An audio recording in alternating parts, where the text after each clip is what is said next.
action and movement strategies, that is on the next slide, we find that we are having more and more women-led trade unions and also associations, despite the challenges.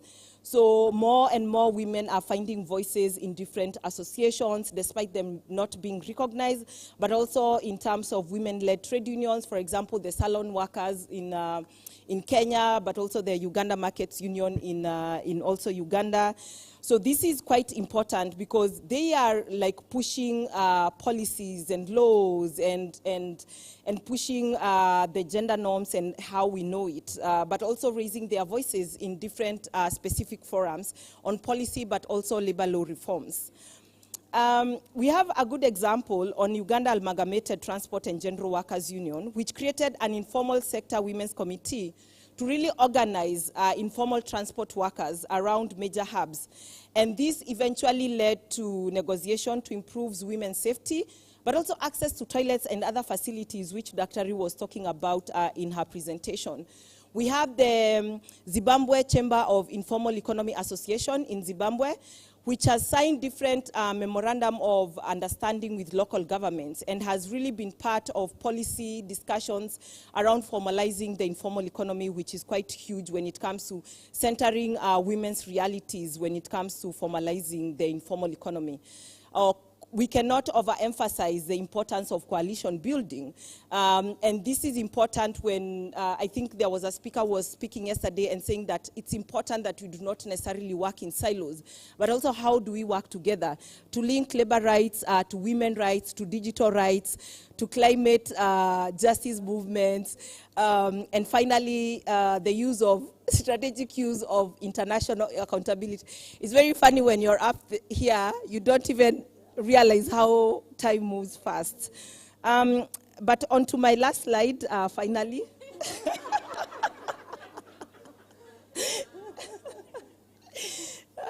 I'm going to end by saying that decent work for women is really non-negotiable because it's actually embedded into international treaties, the African Charter, the Maputo Protocol, and the list is endless.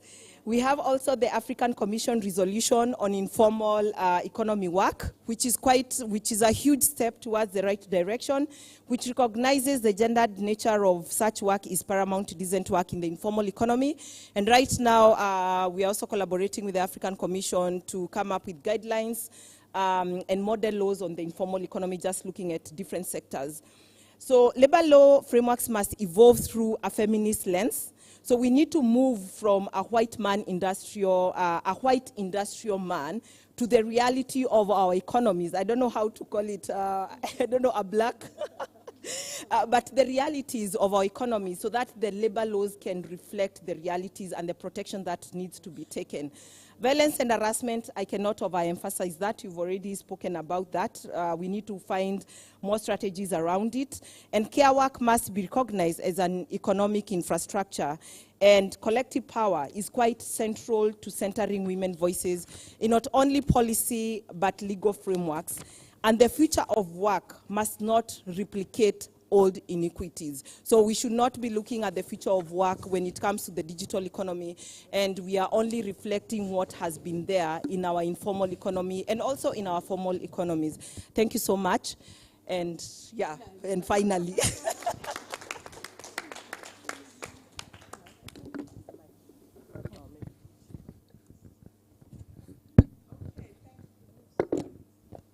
Hello?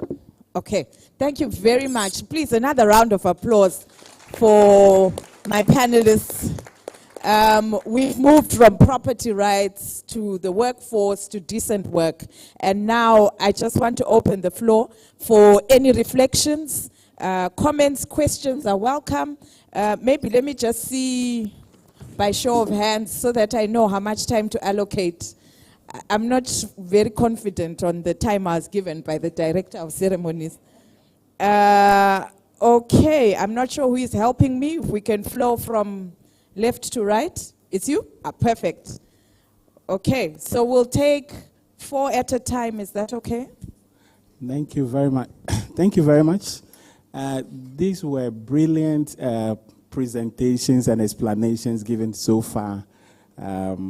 touching on the issues. I mean, you have outlined the challenges and all that, but I would like to find out what are some of the success stories that emerge out of the initiatives that have been taken. Yeah. Thank you very much.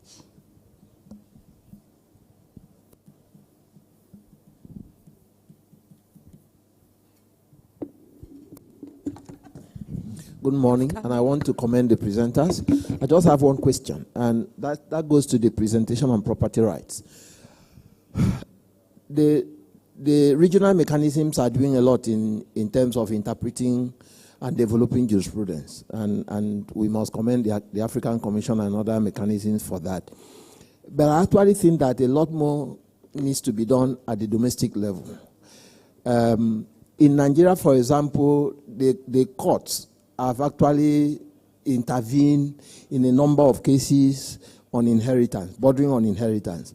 Anakwe and Anakwe, Mojoku and Mojoku, Ukeja and Ukeja. But my problem is this: in one of the cases, Ukeja and Ukeja, it took 33 years for the case to run through the judicial system. 33. The case was instituted in the High Court in 1981.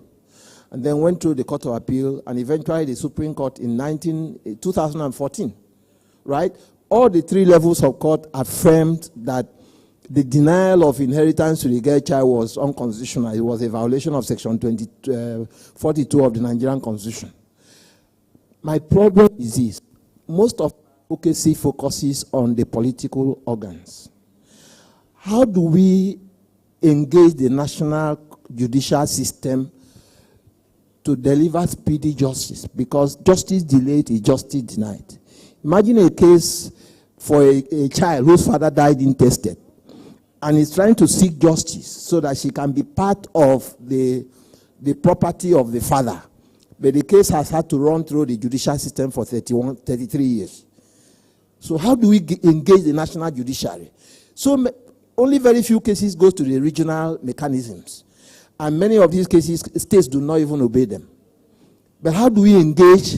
How do the civil society engage the national judicial system to ensure speedy administration of justice when it comes to property rights of women? Thank you.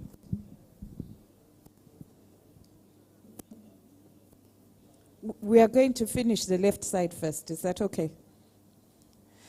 Thank you so much. Thank you for the presentations. I think there is an element that weaves all the perspectives presented in this panel together, and it's care. In the general comments about property rights, it is... Hello, can you hear me? In the general comments about property rights, it is mentioned that the work that the woman does at home, which is the care work, must be factored in when it comes to the distribution of property. Even the Maputo Protocol enjoins states to take the necessary measures to recognize the economic value of the work of women in the home, which is care work. And even in the informal sector, this issue is also highlighted. So I think there is a fertile ground and opportunity for, and that's an appeal even to the Special Rapporteur on the Rights of Women, to elaborate further norms or standards on the necessity to recognize the value of care, not only for property rights, but also for the informal sector, for better recognition of women's rights, and also the actual economic value that they bring even to GDPs that do not recognize care work. Thank you. I see two more hands. Baka? Two? Yes, okay. Good morning. Mine is a contribution and not a question. That when we look at the laws and when we look at some of the things that have been done, we realize that what we know as a society, the kind of religion that we practice and the kind of social norms that we've come to know affects the way we accept certain things, even these international laws. And most of the time, as CSOs, we rather attack the people who are perpetrating these as though they were enemies. Yes, they are, but also that most of them have come to meet these things, and there were things that have been passed on. The idea that a woman cannot own a land, the idea that a girl should not even go to school, that if there's a family of boys and girls, and even if the girl is probably the first daughter, she should wait for the boy in the family to go to school before she does. These are things that have gone on because of culture, because of religion, and because of society's perspective. So instead of perpetrators becoming our enemies and then backlashing them, how about we make them allies? Because some of them are doing these things without even knowing that they are doing them. They just came to meet them and they continue it. So one of the things that I would also ask that as CSOs and as advocates, that we make use of social behavioral change communication and not attack the people, but try to change their mind to come into understanding, because most of them are practicing these things out of ignorance. But if you attack the ignorance, they become more aware, and it is easier for them to even do what you actually want them to do. If you force it, they'll come back and bite you. They'll find all ways of attacking what you are doing. But if we make them allies, it becomes easier working with them. Thank you. All right, thank you. My question has to do with the decent work, precisely looking at the current nature of transitions in terms of green economy, in terms of blue economy, the digital economy. So the question therefore becomes, how do individuals, how do CSOs, and then of course academia and regional body and government institutions take advantage of this current transitioning so that we can close the gender gap when it comes to decent work, and then when it comes to the issue of unpaid care work. Then the second one, I think, just brief, very brief, have to do with the issue of formalization of the informal sector. I just need a bit more of clarification when you say formalization of the informal sector. What exactly do you mean? What does it entail? Thank you. Okay, thank you very much. Maybe we just take all the questions. Is that okay, panelists? Perfect. We move on to this side. Please, if all your questions can fit into 2 minutes, you are lucky. But we all have just 2 minutes to... Just, thank you. Merci beaucoup. Je voudrais féliciter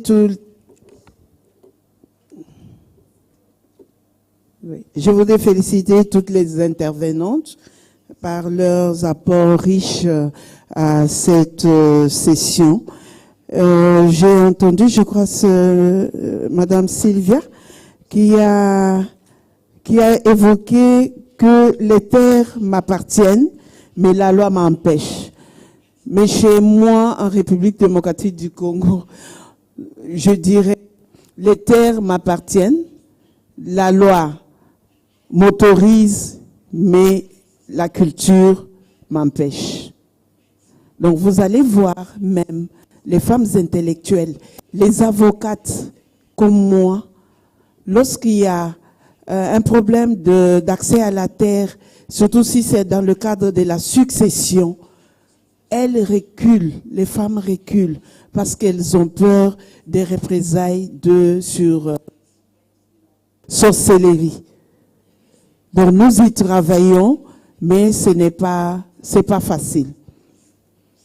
Et j'apprécie beaucoup la recommandation maître, Jacqueline, en ce qui concerne de tisser de créer des coalitions de synergie pour mettre en corrélation les droits des femmes et les droits au travail. C'est vraiment très important et nous allons nous y mettre. Merci beaucoup. Thank you very much. I'll cue in with a question, and very quick too. Instead of trying to bridge the gap between informal sector and formal sector or decent job, what strategies can we put in place to make the informal sector decent? Because bridging that gap is almost impossible. Second question, what is the AU doing to hold governments accountable for implementing the laws that are for gender equality. I suggest they use non-governmental organizations or the civil society, because using INGOs or UN missions will not work, because these missions are allies to government propagating gender inequality. Thank you. Thank you very much for the insightful presentations. My question is really on the issue of the informal sector and decent work. What about the indecent work? What about sexual work? I'm saying that because this has increased, particularly within the extractive industry in my country.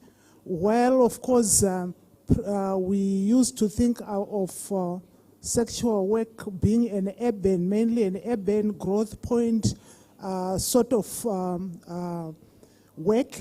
With the extractive industry expanding and coming in of the Chinese, there are now more and more sexual workers in my country whom we continue to ignore.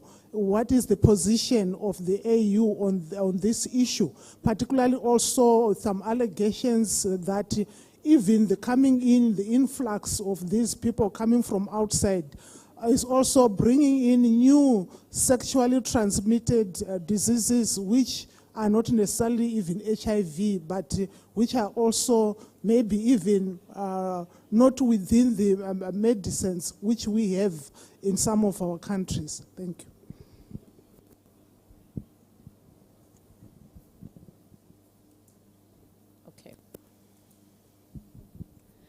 Thank you very much for the excellent presentations.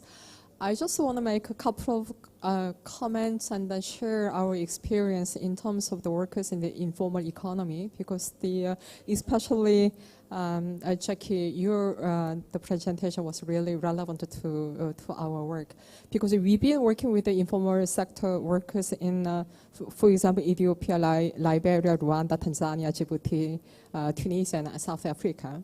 And then basically, we're looking into the legislation, labor law. And then the irony is that the labor law, the framework law, only applies to 20% of the workforce. And then the majority of the workers are not covered by the labor law. And in some countries, the labor law explicitly saying that this applies to all workers, including informal workers.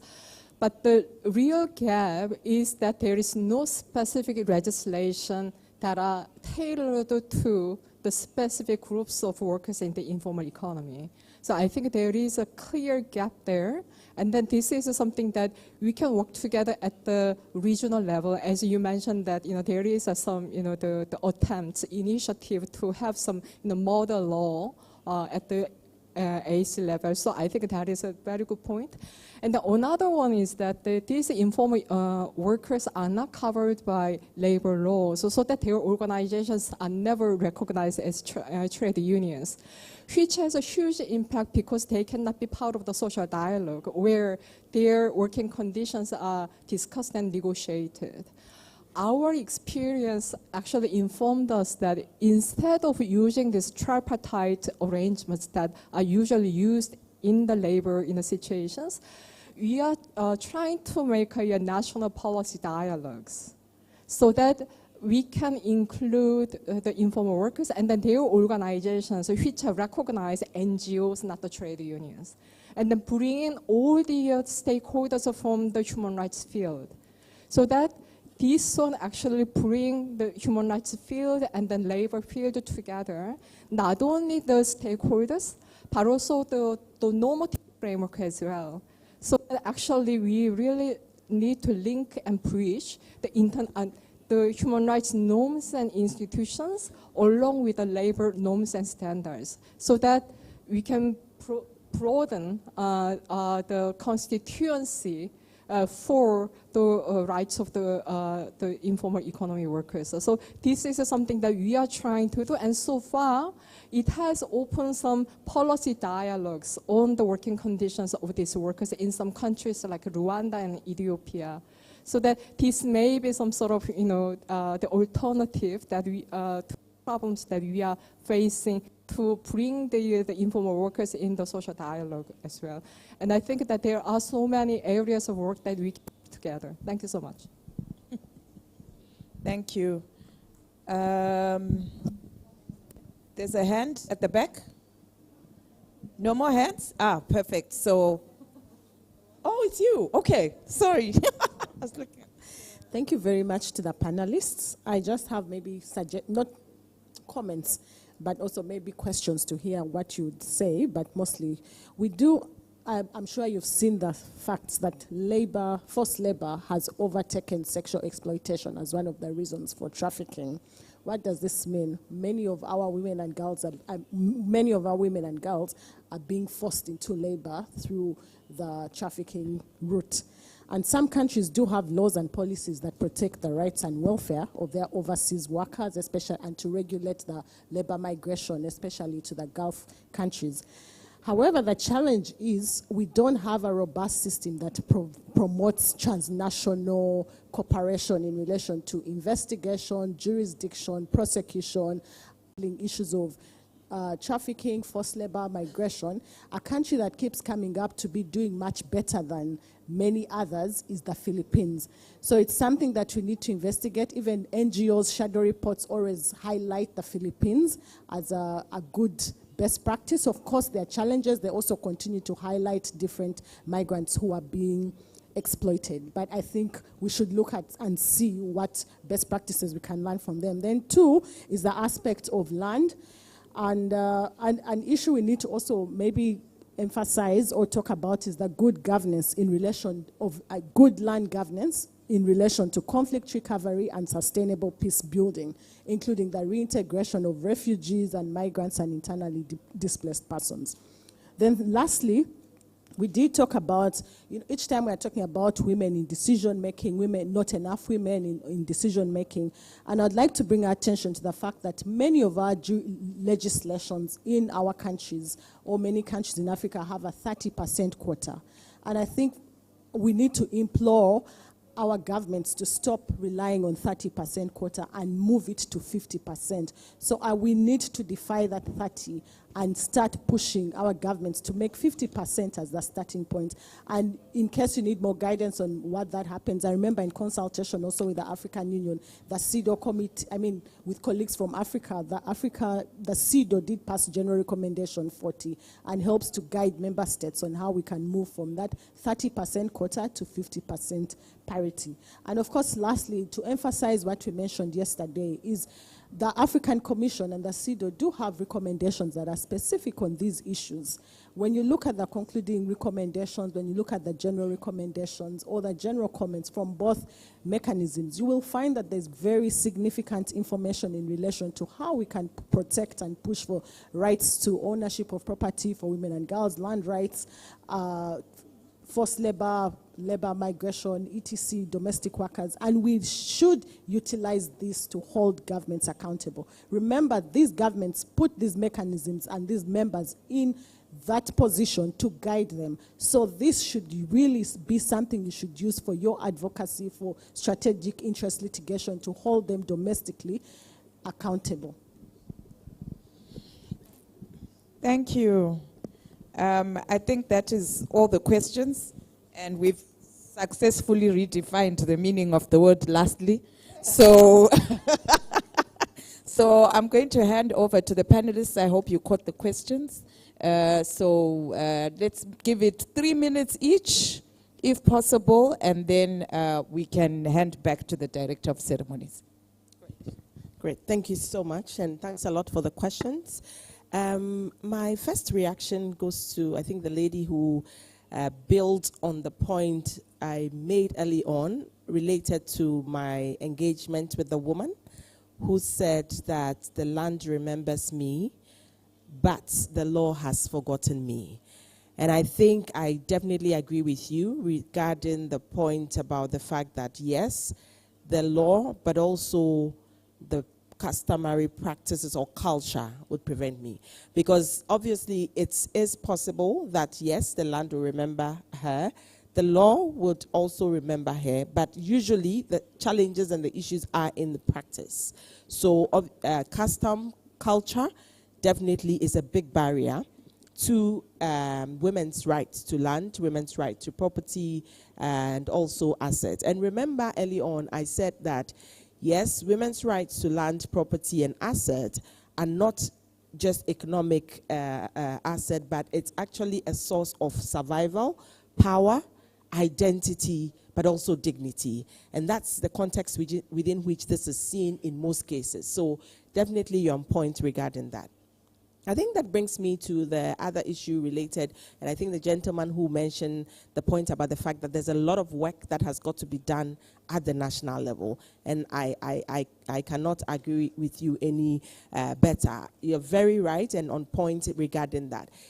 International instruments, regional instruments, yes, they facilitate these processes, but national governments or countries have responsibilities to ensure that the implementation of these protections and also the rights that are guaranteed in our laws are actually implemented. But some of the observations and also experiences that we've had has been that when national laws do not have very clearly defined positions or laws on issues of land and property, that's also a challenge for the judiciary. Because, for example, this constitution may guarantee the right to land and the right to property or equal rights between the man and the woman. But beyond that, specific laws in that area are necessary and are needed. And the point you raised about having to have protracted cases in courts when it comes to issues of property rights or inheritance rights is very real. Because in most cases, such situations or issues are interpreted differently by the judiciary.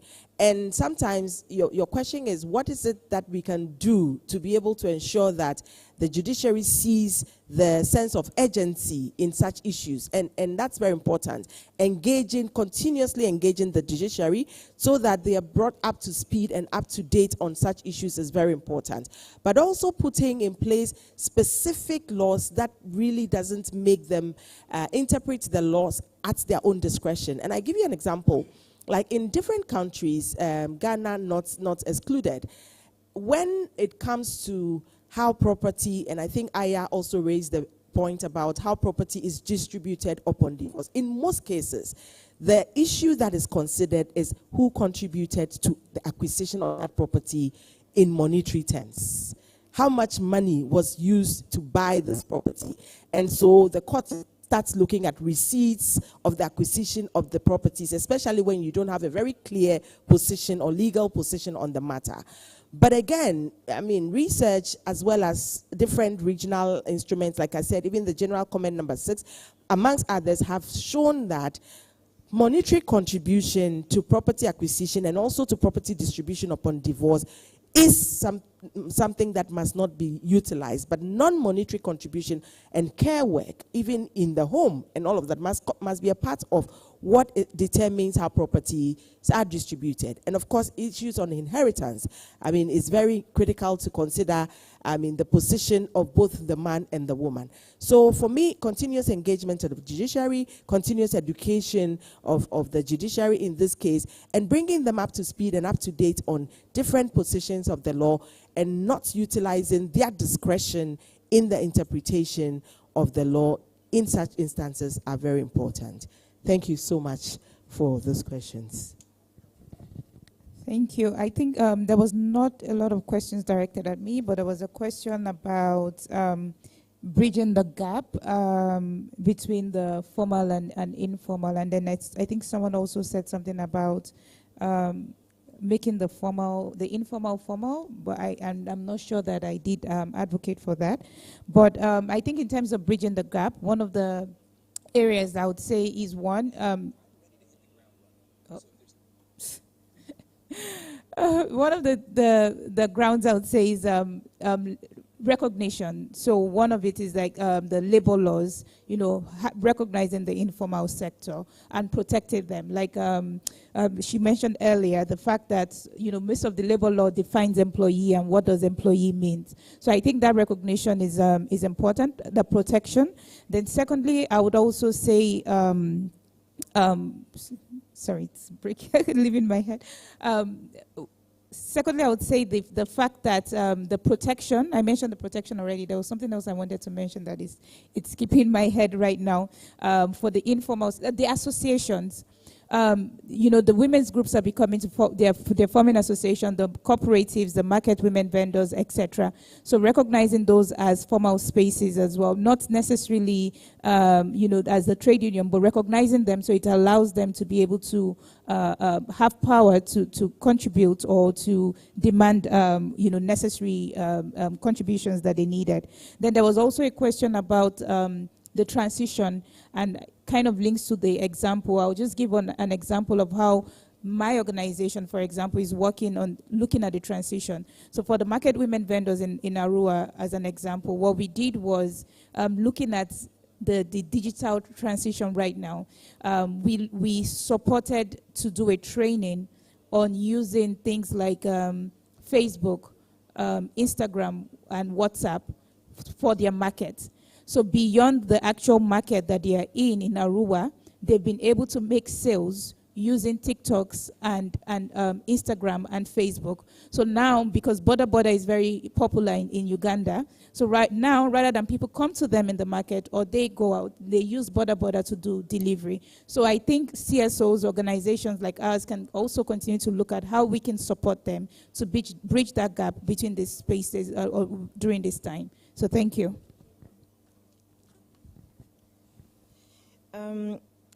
I'm going to start with the issue of transition, maybe just to add on what you have said. I think it's important to really look at different transitions in terms of their own realities, but also what is important is to ensure that we are not going far away from ensuring that these workers, despite the transitions, that fundamental rights and freedoms at work will always be upheld. So I think that is very important. We've already seen discussions at the International Labour Conference around coming up with a standard on the digital economy or the digital platforms, which is a good step in the right way, and ensuring that these fundamental rights and freedoms at work will continue being implemented even beyond the formal economy, quote unquote, and just taking advantage of the transitions. And then secondly is on the issue of formalization of the informal economy.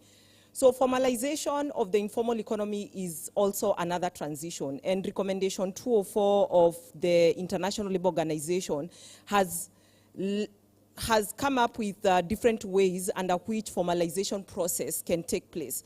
So one integral area in terms of formalization is the issue of making sure that workers in the informal economy are not excluded from the law.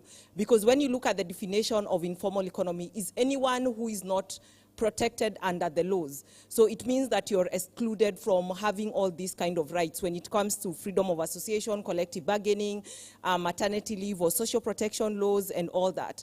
So I think it's important to look at it from formalization as a process rather than just a destination. Looking at, for example, if we give recognition to who a worker is and expand the meaning of a worker, then we are one step ahead in recognizing or formalizing the informal economy. If we have occupational health and safety laws that do not exclude domestic workers from accessing, let's say, works injury and benefits protection, then it means we are one step in terms of formalization. So it's more of a process rather than a destination when you look at formalization of the informal economy. The other issue is on the issue that you've talked about in terms of ensuring that we have like alternatives in terms of the way we think from a traditional point of view in terms of recognition of association, but also coming up with specific laws for specific sectors. And that is already happening. If you look at Nigeria, for example, they have the Domestic Workers Bill. They also have the Informal Economy Bill, which is in the process, and we are analyzing it to look at whether there are gaps in terms of the proposals that are before the policymakers. So I think that's important, but also it's linked to the African Commission work on coming up with model laws, which is also important. I think the other issue was around the AU's role. I think we already have the commissioners here, so I think they would be able to give a highlight in terms of what that looks like. I like the fact that, Brenda, you've mentioned about the reality of modern slavery, human trafficking, and how we can utilize different recommendations that are also coming out, and which is happening when it comes to strategic litigation. We always borrow from what is happening, but also Philippines is definitely a good example. We're also using it in the strategic litigation in Kenya for state accountability when it comes to protection for migrant workers. So I think there's a need. The reality is that labor is working transnationally, but our laws are very domestic in nature. So I think it's important to look at also transnational laws, for example, maybe human rights due diligence laws and all that as one example onto which laws can act more internationally rather than nationally. So I'm going to stop there, and maybe we can have further conversations if I've not answered any question that came up. Thank you so much.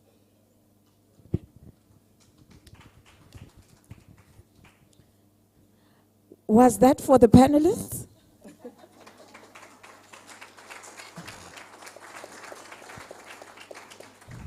Okay, that was for the panelists. Can we have one for me before we hand over? Thank you very much. We will hand over 10 minutes before time to the Director of Ceremonies, and I just want to thank you for all the attention that you gave to us, allowing us to redefine words and engaging with the panelists. Oh, we have to take a picture. As we hand back to the Director of Ceremonies, we'll take our official panel picture before we go for tea. Thank you. Merci bien, Madame la modératrice. Ce fut un panel exceptionnel comme les autres qui se sont passés depuis hier. Bravo à vous. Je pense qu'on peut les applaudir très très fort une énième fois. Merci beaucoup. Et l'Afrique brille par ces dames qui nous tiennent depuis longtemps. On le sait, mais on ne le dit pas souvent. Merci à vous. Mesdames et messieurs, sous le contrôle des honorables commissaires, on va passer à la pause café. Vous savez que la journée est supposée se terminer à 16 heures. Si nous tenons le temps, on va à 16 heures. Donc, 20 minutes, 25 minutes de pause café. Il est 11h10 maintenant. Si nous revenons à 11h35, ce serait bien pour continuer les travaux. Merci et bonne pause café.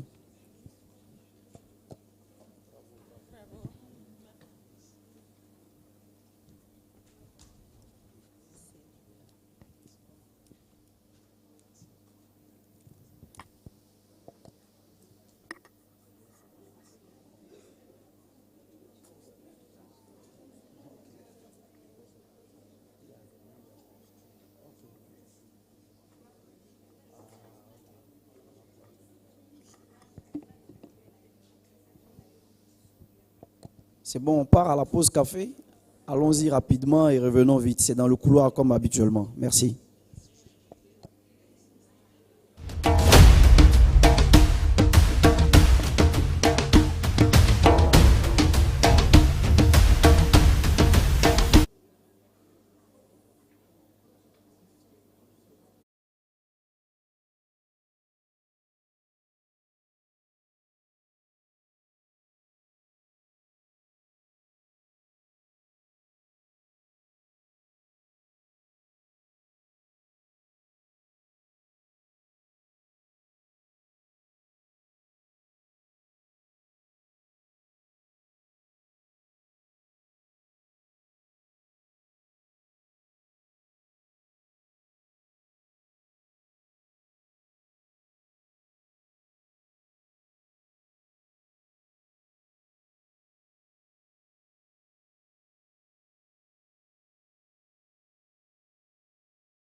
employment, fair wages, health, and safety and environmental justice.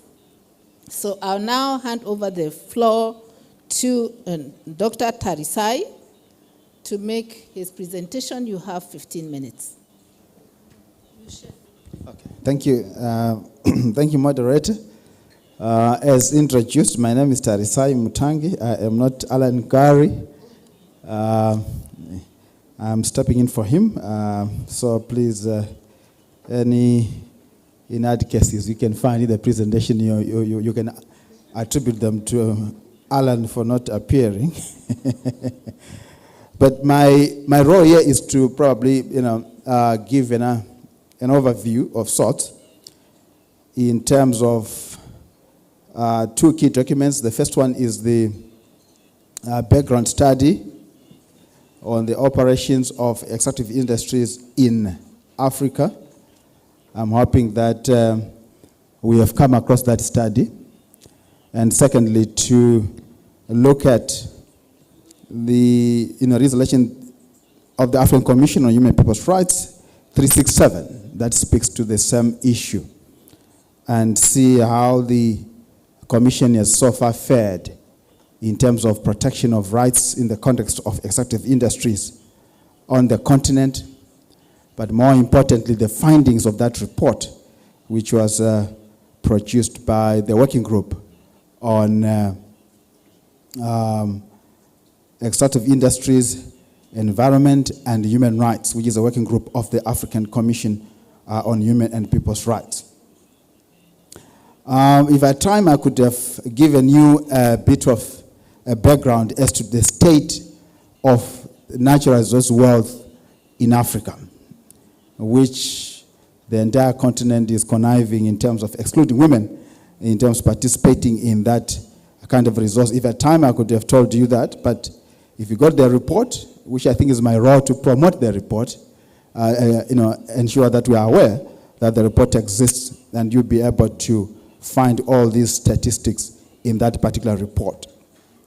So when you talk about extractive industries, and I'm happy that it appears, moderator, now we have reached the crux of the matter. If you look at the theme there, it talks about the context of extractive industry, the promotion of socio-economic rights of women in the context of extractive industry. So I feel like I'm giving a keynote address as far as this issue is concerned, because it now speaks to what this workshop would like to fulfill. So when you look at extraction, the report is very clear to give a detailed exposition of what is meant by extractive industry. So you're looking at the extraction of oil, metals, mineral, coal, stone, gas, large-scale logging, and massive agricultural undertakings for the production of biofuel, among other things. And the term also broadly refers to operations by private and public actors, usually at a commercial scale, of mining or extraction of natural resources for economic gain, just to give you the scope of what that particular report covers. And there are phases to extraction, and this is important when you look at how it impacts on women's rights. So we're talking about the exploration. In your countries, you have legislation that speaks about exploration licenses and permits and so forth and so on, as well as development of natural resources into final products, as well as the eventual site closure and rehabilitation of sites where extraction was taking place. But you also look at the modes of mining, but you see that in the report, the main subsector of the extraction industry is mining. And my colleagues here will speak a little bit about that in their specific interventions. You look at open cast mining, shaft mining, artisanal mining, small-scale mining, industrial farming, and logging as some of the subsectors within that particular industry. But when you look closely at this, the extraction takes different forms in each particular country because of the differing geographical, legislative, and other regulatory environments. But just a quick recap of what the Commission has done, or the journey that the Commission has walked in the protection of rights under extractive industries. You will recall that probably for the first time in 2001, that's when we read the decision, the SERAC kind of groundbreaking jurisprudence on the protection of socio-economic rights of people. It was against Nigeria, where there have been extraction of oil and its impact on the communities within which it was extracted. So probably for the more or less the first time we get to get the Commission expounding on the rights of persons or of people, human people's rights in those contexts. You move on to 2006, I think a study there was conducted which looked at the human rights violations by non-state actors and their accountability. Some could say we're already talking about the issue of business and human rights, if you like to put it that way. Fast forward to 2009, you had now the establishment of the working group on extractive industry, the environment, and human rights being established by the Commission. And in 2013, the initial stages or preliminary work to put together the study that I'm talking about today was being put as far back as 2013. In 2016, that was then the adoption of Resolution 367 on the Niamey Declaration on ensuring the upholding of the African Charter in the extractive sector. You fast forward again to 2017, another key decision was made by the Commission on the IHRDA versus DRC. I don't want to take the words out of my colleagues who will speak a little bit more about the Kilo case, probably in their presentation. In 2018, you had the African Commission adopting the state party reporting guidelines and principles on Article 21 and Article 24 of the Charter in extractive industry sector, just to show the importance that the Commission puts as far as protection of human rights in this sector is concerned. States are required to specifically report on what measures they put in place to ensure the protection of rights of persons, including women, who are in this particular sector. And then 2021, we have then the adoption of the background report that I am talking about. And the report itself, it had several objectives, but I'll summarize to say that the Commission wanted to look into the state of the plane as far as protection of human rights in the extractive industries across the continent is concerned. And the idea was to then come up with preventive measures to those violations, but more importantly, reparations that could be provided to such victims. And the key framework, legal framework for the report is Article 21, sub-Article 1 of the African Charter, and of course several provisions of the Maputo Protocol. But if you remember that article, it talks about all people shall freely dispose of their wealth and natural resources. This right shall be exercised in the exclusive interest of the people, and in no case shall a people be deprived of it. According to the report goes at length to elaborate what is meant by this particular provision, what is meant by freely disposal of wealth and natural resources, what is meant by exclusive, or that disposal being in the exclusive interest of the people. And the rest of the provision also speaks about the context in which that disposal takes place. And go further in the report, what is important for us to understand that then the report also makes a lot of findings. For me, this is a study that I have read which to me represents the most detailed account of the state of the plane on the African continent as far as the protection of human rights in the context of extractive industry is concerned. It's 200 pages, but don't be discouraged by that. You will find it quite exciting, well written, I should say, but with them backed up by a lot of statistics and case studies from your communities. You can literally read to your community in that report. Talk about Uganda, talk about South Africa, talk about Mauritius. Everyone is there in that report, just to show the amount of work that was put in over this period. So there's a section that deals with the general human rights impacts of extractive industries. If I had time, I could get into detail about this, but I should mention the bad governance, the illicit financial flows and underdevelopment that comes with extractive industries. And for the first time, I got to know about what is called the Dutch disease. Have you ever heard about the Dutch disease? I've heard about the Dutch courage, drinking for Dutch courage. So I think the Dutch have so much to contribute to jurisprudence in terms of their lifestyle. But the Dutch disease, where you have countries that rely on the mining sector, they go on to rely on it exclusively and ignore other sectors like agriculture and so forth and so on. So everything is now, all the policies or legislation or control is around this particular sector, and that leads to underdevelopment of the other sectors and exclusion and deficits in terms of development and allocation of resources in other industries. Then the environmental impacts of extractive industries, we're talking about displacement already, moderator, it comes under this particular impact, a general impact. And of course, fueling of conflicts in Africa. And you know, when there's conflict, who suffers most? Women and children in the context of conflicts. But the report goes into detail to show how, as a matter of fact, conflicts have been fueled as a result of the behaviors or irresponsible business practices which are conducted within the extractive industry.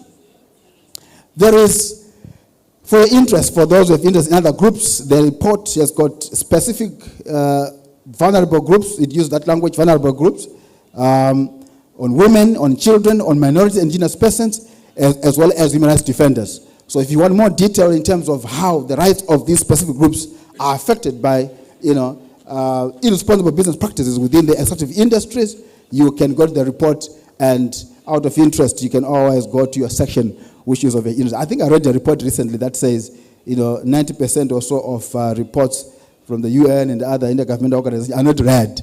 But I'm sure, out of interest, you'll be able to go to a specific area and be able to do that. So in the report, it talks about direct violations that as a result of operations, but also speaks about indirect violations. I'll leave this. Probably it will come up in the discussion. But let me summarize what the report says as far as women's rights are concerned. I think that's the crux of the conversation. The report says that women in communities where extractive industry takes place bear the brunt of the industry's negative social and environmental impact. That's what the conclusion that it arrives at. And it includes displacement, it includes pollution of water sources and air, destruction and dispossession of land, resulting loss of livelihood or livelihoods, health-related problems, malnutrition, sexual exploitation, and violence against women, and conflict to gain access to minerals, among others. I'm just summarizing what the report talks about, but very much in detail. Probably I have a few minutes just to highlight some of the highlights of the report as far as that section that deals with women's rights is concerned. It talks about exclusion of women from employment. It's talking about, decent work here. Where do you get decent work when you're not even in employment? And what then happens is that then women are pushed to the so-called forms of work which we do not agree with, that's prostitution or sex work. Those are the peripheral modes of living, or I don't want to call them, maybe call them engagements or survival alternatives that the women are then pushed to because they are being excluded. Why? Because generally speaking, the report says the extractive industries, especially mining, is a male-dominated sector. From ownership, from management, as well as the definition of who a mining worker is. A woman does not fall in that definition. They're looking at a man at his prime age to say this is a typical worker who can work in a mine. There's a deeply ingrained perception that the extractive industry sector is unsuitable for men. It's unsuitable for men. And the irony is that a woman who has given birth to everybody across the whole world is now being told that she is unable to do what her offspring is able to do. It's just a contrast. It is unsuitable for women. That is a perception. It's a perception, and I agree that it's a perception. It's not backed up by any particular empirical evidence. But that is what you have to deal with when you want to make inroads in terms of protection of women in that sector. If you look at some researches, Like in South Africa, for instance, there is a perception actually that if you employ a woman in a mine, they'll bring bad luck. It's there in the report. It's a conclusion in the report. It's not my own. I could put page numbers and footnotes if I were doing this on a paper. Or they are incapable of doing mining work is a perception again. So they are already excluded. They have no chance of being included in this. And they are often blamed when a team fails to meet its production targets. This is the research from South Africa that is referenced in the report itself. It doesn't end there. There is sexual harassment that is prevalent in the sector, in the workplace. And there are reports, there is empirical evidence to prove that women have been raped and killed underground as part of this prevalence of sexual harassment. There's a report reference again in the report. Other studies that conclude make these conclusions. When you look at mining sites, when you look at the environment in which mine workers reside, you then realize that women are unable to stay in hostels at mining sites. They are unable to take advantage of the accommodation that is made available by employers. Why? Because they have to go back home and continue with their child care. So men can live around work, but women have to go home and commute to the work sites. And that brings a lot of pressure in terms of their production, which they are then blamed for again if targets are not met simply because they are women. Trade unions are largely male-dominated. That is what the report concludes. Trade unions are male-dominated, and there is a lot of insensitivity to women's challenges. And women are encouraged to live with it, to live with those challenges, because it's expected that in a male-dominated environment, women are likely to suffer this. So they should live with these consequences. Limited access to finance and capital. I think this is an issue that we'll be talking about.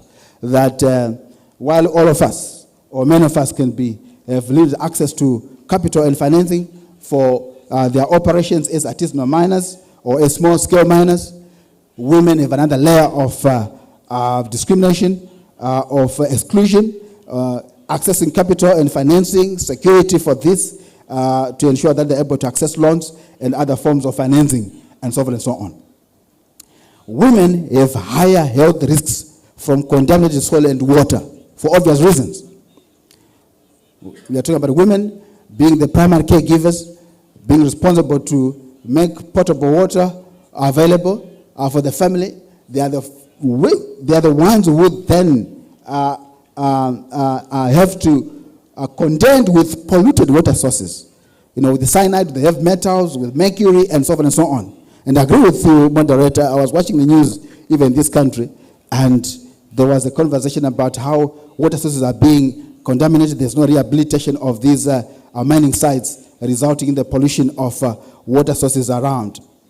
And of course, decreased agricultural yields. The report makes that point very clearly, that there is diminished food security, and consequently women's economic empowerment and ability to provide for their families is diminished as a result of lands and water sources affected by irresponsible mining activities. And exclusion from consultations. So when you're talking about mining concessions, you are talking about for disciplinary purposes, you must consult the community. We are going to have this particular project in your area, going to affect you in this way, going to relocate you, compensate you this way. There must be consultation and participation by all age groups in terms of making those decisions. But women are excluded for two reasons. Number one, men always take the front seats. Number two, even if invited, most of them are unable to attend. Why? Because the school have got other chores to take care of. So these are some of the conclusions that the report makes. But like I said, the report is long, 200 pages, and very detailed, giving specific examples and specific communities in which these conclusions were extracted from. But it doesn't end there. It goes on to come up with a raft of recommendations. The report comes with a raft of recommendations that I think some of us here can benefit from. I'm a lecturer, so when I see studies like this, I feel very happy because I have a tool for use in the classroom. And the recommendations, they include the African Commission itself and its working group, what it can do further to ensure the protection of women and other groups in the extractive industry. They call it the African civil society. So there's a section for African civil societies, what they can also do in terms of alleviating the problem. But there's what is called the protection vacuum. The report keeps on talking about a protection vacuum to say that states and government themselves, the legal framework or the policy framework is not sufficient to provide the sufficient protection that is required to prevent or even provide a remedy for these violations. So that is why several actors are invited to ensure that they come up with their own interventions, African civil society, the African Union itself, and then companies operating in extractive industry in Africa. I would have been very happy to have companies here, like my brother, Professor Udombana said yesterday, that probably are preaching to the choir. Owners of businesses in the extractive industry present, state parties present, companies themselves are present to be able to take away these recommendations that we are talking about. So take your time to have a look at the report and the specific recommendations, but some of them I feel they're a bit generalized. I think they can be whipped together to ensure that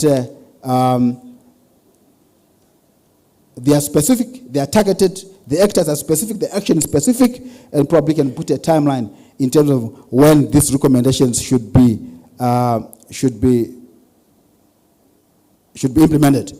In conclusion, the report makes the conclusion that violations of human rights is rife in the extractive industries because of the protection vacuum that exists. Violations are rife. That's what the 200-page document says, that's its conclusions. And the study provides a comprehensive baseline that gives an accurate reflection of the state of the plane on the continent. Like I said, your country is there. Where you work, your community is there. So you have a scope for your own interventions in terms of your programming advantage that you have. And of course, I also welcome you to have a look at the recommendations and ensure that the recommendations that pertain to you, you take them on board and use them in your programming. So please download I think it's there on the website, download the study. When the African Commission comes up with these studies, I don't think it's only for them to read this.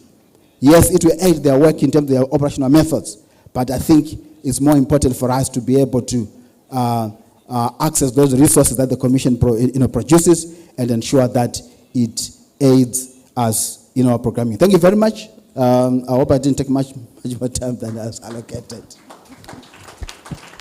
Thank you very much, Dr. Mutangi, for that, doing justice actually to this report.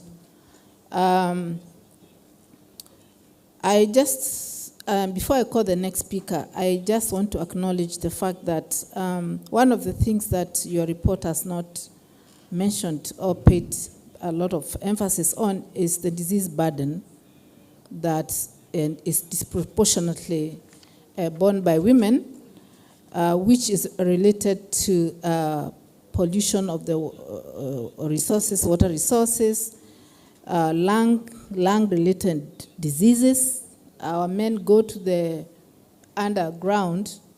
When they are healthy, they come out coughing. HIV and AIDS is very, very rife in those kind of situations where families are broken and the men are put in one environment and then they are separated from their families. But the other question that I wanted for us to reflect on as we listen to the next speaker, why are these industries called extractive? Why are we so comfortable with these industries being called extractive? Is it that we have given up our value addition rights? That we are now comfortable, we let people come, extract, and go? Don't we need to really confront this naming of these industries? Because I think there is a growing need for us to confront the whole issue of converting extractive to value addition, so that now there is employment for everybody, Value addition creates opportunities on the ground. You cannot segregate men and women when you're doing value addition.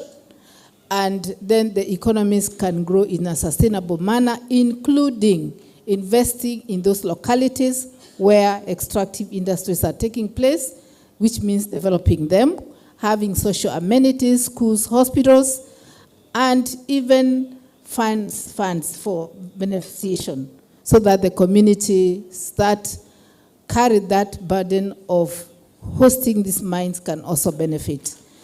The other thing that I didn't hear from your presentation, and which I think we could talk about, which is a generic issue, is the issue between ownership of the land or the people on the territory and those who have the mining rights. So the mining rights that are granted to these extractive industries do not always consult the local people, because the rights are given at capital. And so and it's very common even in Zambia. The next speaker will be talking about this.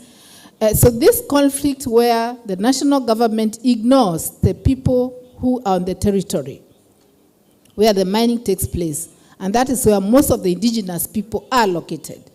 These mines actually are in their territory, but the mining rights are given at headquarters. And lastly is the whole issue of, when you talk about participation, it's not like a conference.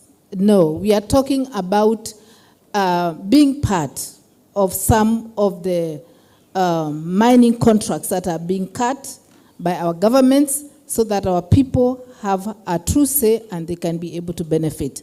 Having said that, I want to take it to the next level. We are going to hear a presentation on navigating the human rights vacuum, corporate complicity, illicit financial flows, and governance weaknesses.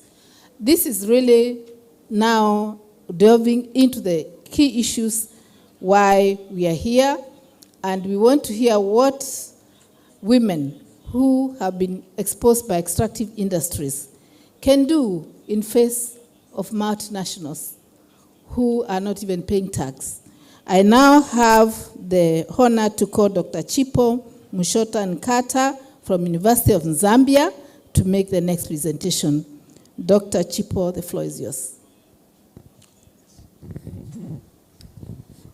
Thank you, Madam Commissioner, for that introduction, and it's my pleasure to be making this presentation this morning before you all. I hope my presentation can be put up. Okay, great. So I have a very brief outline, which starts with framing what the human rights vacuum is, seeing that I am speaking to the human rights vacuum and what can be done to fill it. I'll also then be looking at the key actors and dynamics, the impact and some of what the previous speaker has already spoken to, making my work really easy here, but to show what the impact of all of these things of corporate complicity, illicit financial flows, and governance weaknesses are and how they can be dealt with. I'll then look at the impact of women's land rights and community and general, their well-being, and look at a few cases, case studies that have come up that speak to some of the experiences that I would have highlighted. I think the report that has already been presented does give a very good and detailed picture of what's going on the African continent. I will then look at the community-centered approaches and then make my recommendations on the way forward. So I'll start, next slide please.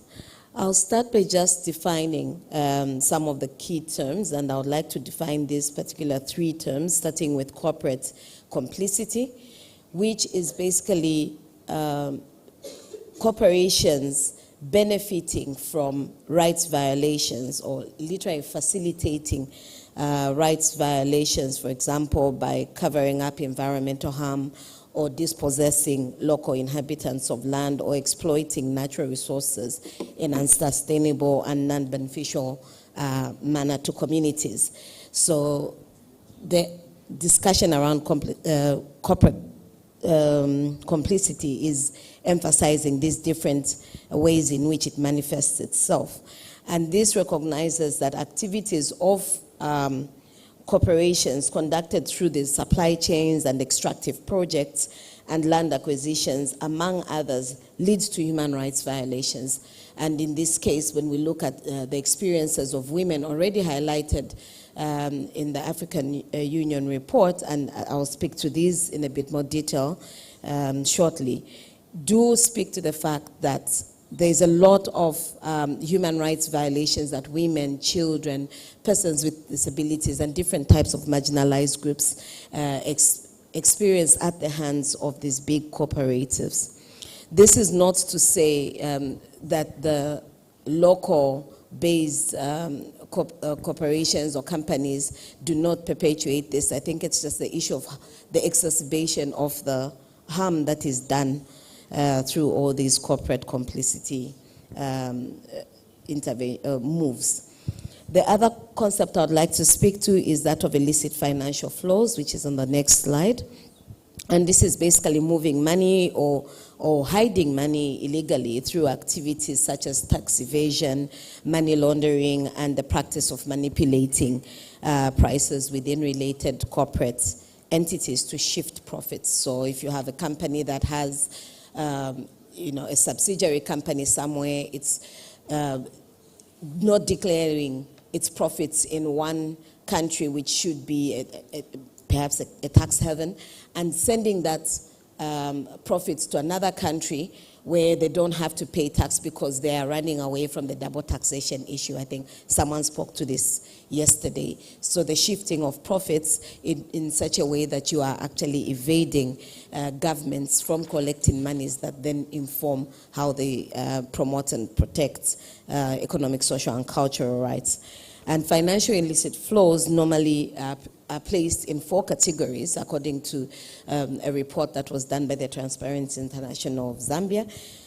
The first one being the tax and commercial illicit financial flows. The second being theft, financing of crime and terrorism. Then there's illicit financial flows from illegal markets and illicit financial flows from corruption. You'll find that some reports actually will tell you in Africa we've got about 60%, 65% going towards the commercial and tax, the loss of revenue through commercial and tax illicit financial flows.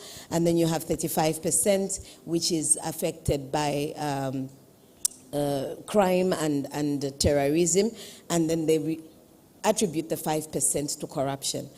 But in reality, it's a split because corruption really runs through all the areas that I've already highlighted. The next term is that of governance weakness, and this is basically referring to a situation where governance institutions are not adequately equipped to respond to the challenges that we have seen in the extractive industries. And this sometimes comes from deliberate plans to weaken existing systems through corrupt interventions, but it could also happen in terms of regulatory frameworks that are not strong enough to empower the oversight mechanisms to ensure that all the required safeguards are actually put in place and corporations are actually hold to account for their actions. It also refers to situations where institutions lack transparency and accountability and are riddled with corruption. And for example, how are governments awarding contracts to certain companies? The moderator already spoke to, what are the considerations for community benefits when mining licenses are issued out. And so in the absence of transparent and accountable mechanisms, systems are then weakened. In terms of framing the human rights vacuum, next slide please. I think it's important for us to acknowledge the fact that duty bearers for human rights are not actually fulfilling their obligations, and this is why we're having this conversation. Because if they were, then they would be proactive in ensuring that some of the negative consequences of extractive industries are mitigated. But we have seen continuously situations where human rights duty bearers are neglecting their duties, and they're allowing for weak enforcement, they're allowing for existence of weak laws or regulatory frameworks, lack of oversight and complicity. We know that almost all the human rights instruments that we sign and ratify, whether at AU level or at the global level, speak to the need for states to put in place legislative, administrative, and other measures for the realization of all rights, including economic, social, and cultural rights. So when there is a derelict of duty in this regard, then we see that there is that vacuum that has been created. And this has effects. The first effect being obviously on the communities that are affected, particularly those who are most vulnerable, the women, the children, the persons with disabilities, in cases also where we don't have enough resources that takes care of persons who are in places of incarceration and detention, and so on and so forth. And the second effect is obviously on the ability of the states to raise monies and to be able to finance their economic, social, and cultural rights for citizens. So there is a severe impact that is felt both by the rights holders and the duty bearers in the event that rights are not protected. Next slide. So who are the actors and what are the dynamics that we are speaking to? I think when it comes to corporate complicity, there is the issue of large corporations, like I mentioned, avoiding responsibility for human rights and facilitating human rights violations. And this manifests itself in many ways. Firstly, there are huge pieces of land that are required for their economic activities. And they do have the financial muscle to just pay off powers that be, to pay off even communities themselves for them to be able to amass all these lands. And one of the biggest challenges for women is that they suddenly turn into nomadic communities and have to move from their areas of safety. They have to move from places where they have food security. They have to move to places where there are probably no schools for their children, and have to start their lives afresh. And so relocating or dispossessing people has this effect that is disproportionate on women. There is also the issue of ability to pay off public officials to fuel corruption and ensure that law enforcers are not able to carry out their oversight work. The other effect is that they have resources to outdo poor communities. So even when communities are not willing to move, they are able to move them with or without their consent. And that's a major problem linked to what I mentioned earlier in terms of the impact on women. Then there is obviously the issue of poorer communities not having the financial capacity to be able to take on these cooperatives and to seek access to justice for the different types of human rights violations that they face. Financial inability to do this is one problem, but there's also the problem of not having the time, right? Someone spoke earlier to the different tasks that women have, especially when you look at their caregiving roles for the elderly, for children, their need to feed families and to be able to do all the kind of chores that get them by. They're not going to leave all of that to pursue a particular case of injustice by this big cooperative at the expense of caring for their families. And so that is the political economy of having to engage with displacements and other kind of human rights violations. In the context of illicit financial flows and it's important to identify that these cooperatives are the biggest perpetrators of things like corporate tax avoidance, profits shifting, bribery, hidden ownership, thereby reducing the revenues that are available to government. Like we've said, our standards are requiring a progressive realization of economic, social, and cultural rights, which means governments must amass over a period of time through positive policies, positive measures, resources that can then be used to finance economic, social, and cultural rights. If there is tax evasion, if there is tax avoidance, if there is profit shifting, none of these revenues will be used for that purpose, and women still get to bear the brunt of these failures. The effects of this, like I mentioned, the denial of natural resources to women and girls, that becomes the big problem. The issue of food insecurity, the issue of sexual and physical violence, and actually violence even at the hands of aid workers, right? So the exposure to abuse, the exposure to exploitation, not just only by the cooperatives themselves, but the people that they are running, that the women and girls are running to for help, then become powerful people that take advantage of them. We have denial of broad range of economic, social, and cultural rights, including, like I mentioned, the right to education, the right to employment and livelihood. In terms of the weak governance, we can move on to the next slide. The existence of dual legal systems, I think, is quite predominant in most African countries, where your civil laws will apply side by side with the customary laws. So we know that our civil laws do have their own challenges and gaps in the way they recognize women's equitable access to property, and the earlier session spoke very vividly to the points that women are excluded, and that our statutory provisions don't always respond to their lived realities.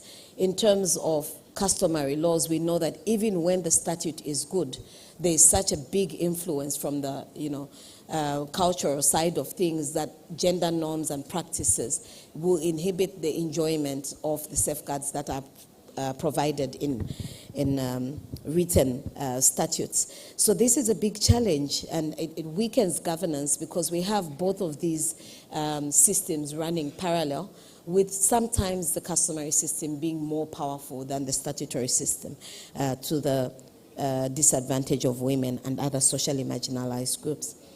The other point for weak governance is lack of transparency, and we see this manifesting itself in how natural resource management systems are put up, the kind of public financing, even at community level. We have all these high-level conversations that people, women particularly, persons with disabilities, adolescent girls, are not able to engage in. So we are excluding them from the conversation they are very much a part of, and the conversation that affects their everyday lives. That lack of transparency then makes it difficult for them to participate in holding duty bearers accountable for their actions. And in terms of obscuring contracts between government and cooperatives, I think I spoke to this already, and I will not belabor the point.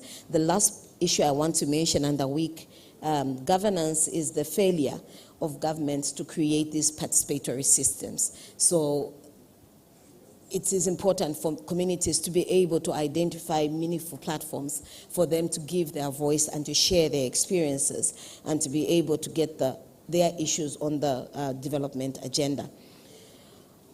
So I've spoken about these things as if they're completely separate, but we see that they're quite fluid and they're interlinked in so many ways. For example, the illicit financial flows empowers corrupt actors, which enables corporations to bypass land rights and obligations.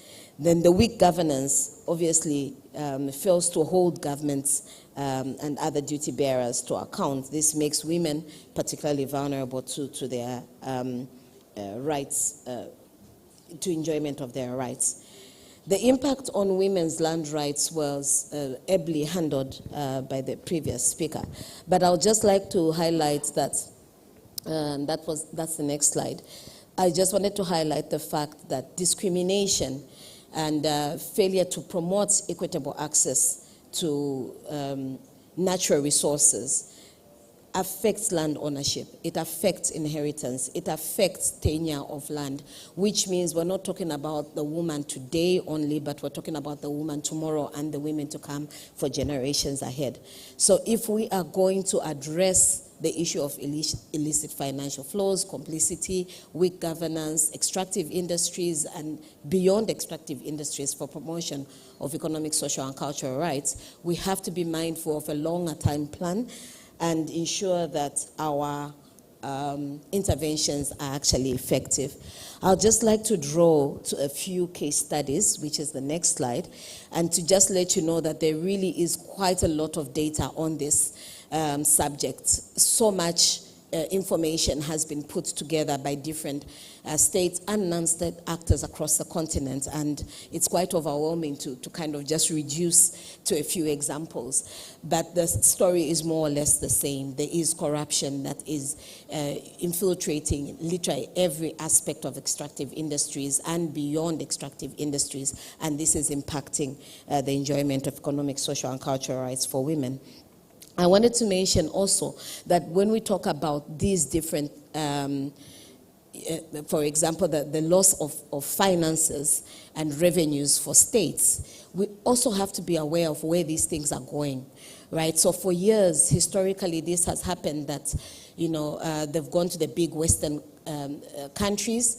The last 20 years or so, there's been evidence that there's been a shift to emerging economies in Asia and East Africa.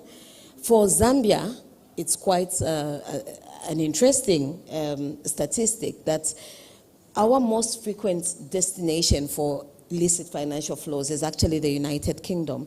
And it has a high share of ownership connections of about 66%. 66%. Leading almost all our sums that are taken into the UK. And there is documentation from a report that was done by Transparency International Zambia that shows that the UK and its networks remain one of the biggest suppliers of financial secrecy and the biggest enabler of a lot of these illicit flows. So that tells us that even as we are looking for solutions, we must be able to tailor-make them to our individual experiences as African countries as we explore the collective. There is an empirical study that was done by Transparency International in 2018, and it shows that many African countries, including Cameroon, Ghana, Kenya, Liberia, Madagascar, Sierra Leone, Uganda, and Zimbabwe, do have quite a lot of progressive formal laws, but these are affected, obviously, by weak implementation of the law. We also see that from the report that customary laws and practice obviously undermined these statutory legal provisions. Taking us back to what I spoke to earlier and just basically showing that this is affecting different countries in the continent. The study further shows the high prevalence of corruption in Africa and how it disproportionately affects women. So if you look at this particular study, it will give you specific examples, country by country, about how women's livelihoods are impacted. Then this was augmented by another study that was done in 2019 that shows similar results and not from a survey of 47,000 people that in 35 African countries, that 1 in 4 of the surveyed users of public services paid a bribe. So that already tells you how high this prevalence is for corruption. And we're talking about payment of bribes. Many women cannot afford to pay bribes. So you can imagine what the alternative is for them, right? The sexual violence, the physical violence, and all sorts of emotional, psychological trauma that they experience. In the Ghanaian context, there was a presentation made earlier this year in June by Professor Akai, and he was speaking to the fuel corruption and illicit financial flows in West Africa, and it shows that Ghana lost about $3 billion annually to corruption and illicit financial flows, equivalent to 30% of its GDP, which is a huge, huge loss. I mean, I know Zambia's is a lot higher than this, but I thought it would be important to give perspective of how much states are losing in revenue that could be used for improving women's livelihoods and entitlement to their economic, social, and cultural rights. I will skip the last case study and just end by saying that when we need to plan all the different interventions, and there can never be a one-size-fits-all, right? We have different demographics, different experiences, different challenges. And yes, whereas we can draw synergies from the similarities, it is the differences that we ignore that might impact women and girls quite differently and in a fundamental way. So I do not give one solution of what the community-centered approach must be, but I propose fundamentals that every single system can take into account, and the first one being the appreciation of intersectionalities between corruption and the core pillars of sustainable development, such as environmental justice, rights of indigenous people, gender equality, and women's rights. It's important for law and policymakers to take these things into account and to be able to factor them in as they plan responses. I also think it's important for effective community participation to find out what systems of participation work for women, because sometimes we coin participation in the general male patriarchal way that is not friendly for women to use, and so they are again excluded from the conversation. And when we say women, we remember that women are not a homogeneous group, and we have to take into account their own uniqueness and diversity as we plan their participation. Sometimes use of indigenous stewardship interventions, such as being able to engage, identify who beneficial owners of property are in the different spaces, and being able to recognize and to engage with them when they're perpetuating human rights violations becomes important, because communities, especially in the rural areas, don't have registers that will tell you the owner of this company is X, these are their interests, and these are the activities that they're doing. And so these hidden identities make it more difficult for us to correct the human rights violations. And in terms of equitable resources, it's important to also think about how communities will manifest that in their own spaces. Again, this can look different depending on which communities you're working with. And land management and use obviously becomes an important part, which should be backed up by free, prior, and informed consent from all affected, including women and girls. Thank you so much. I'll end there.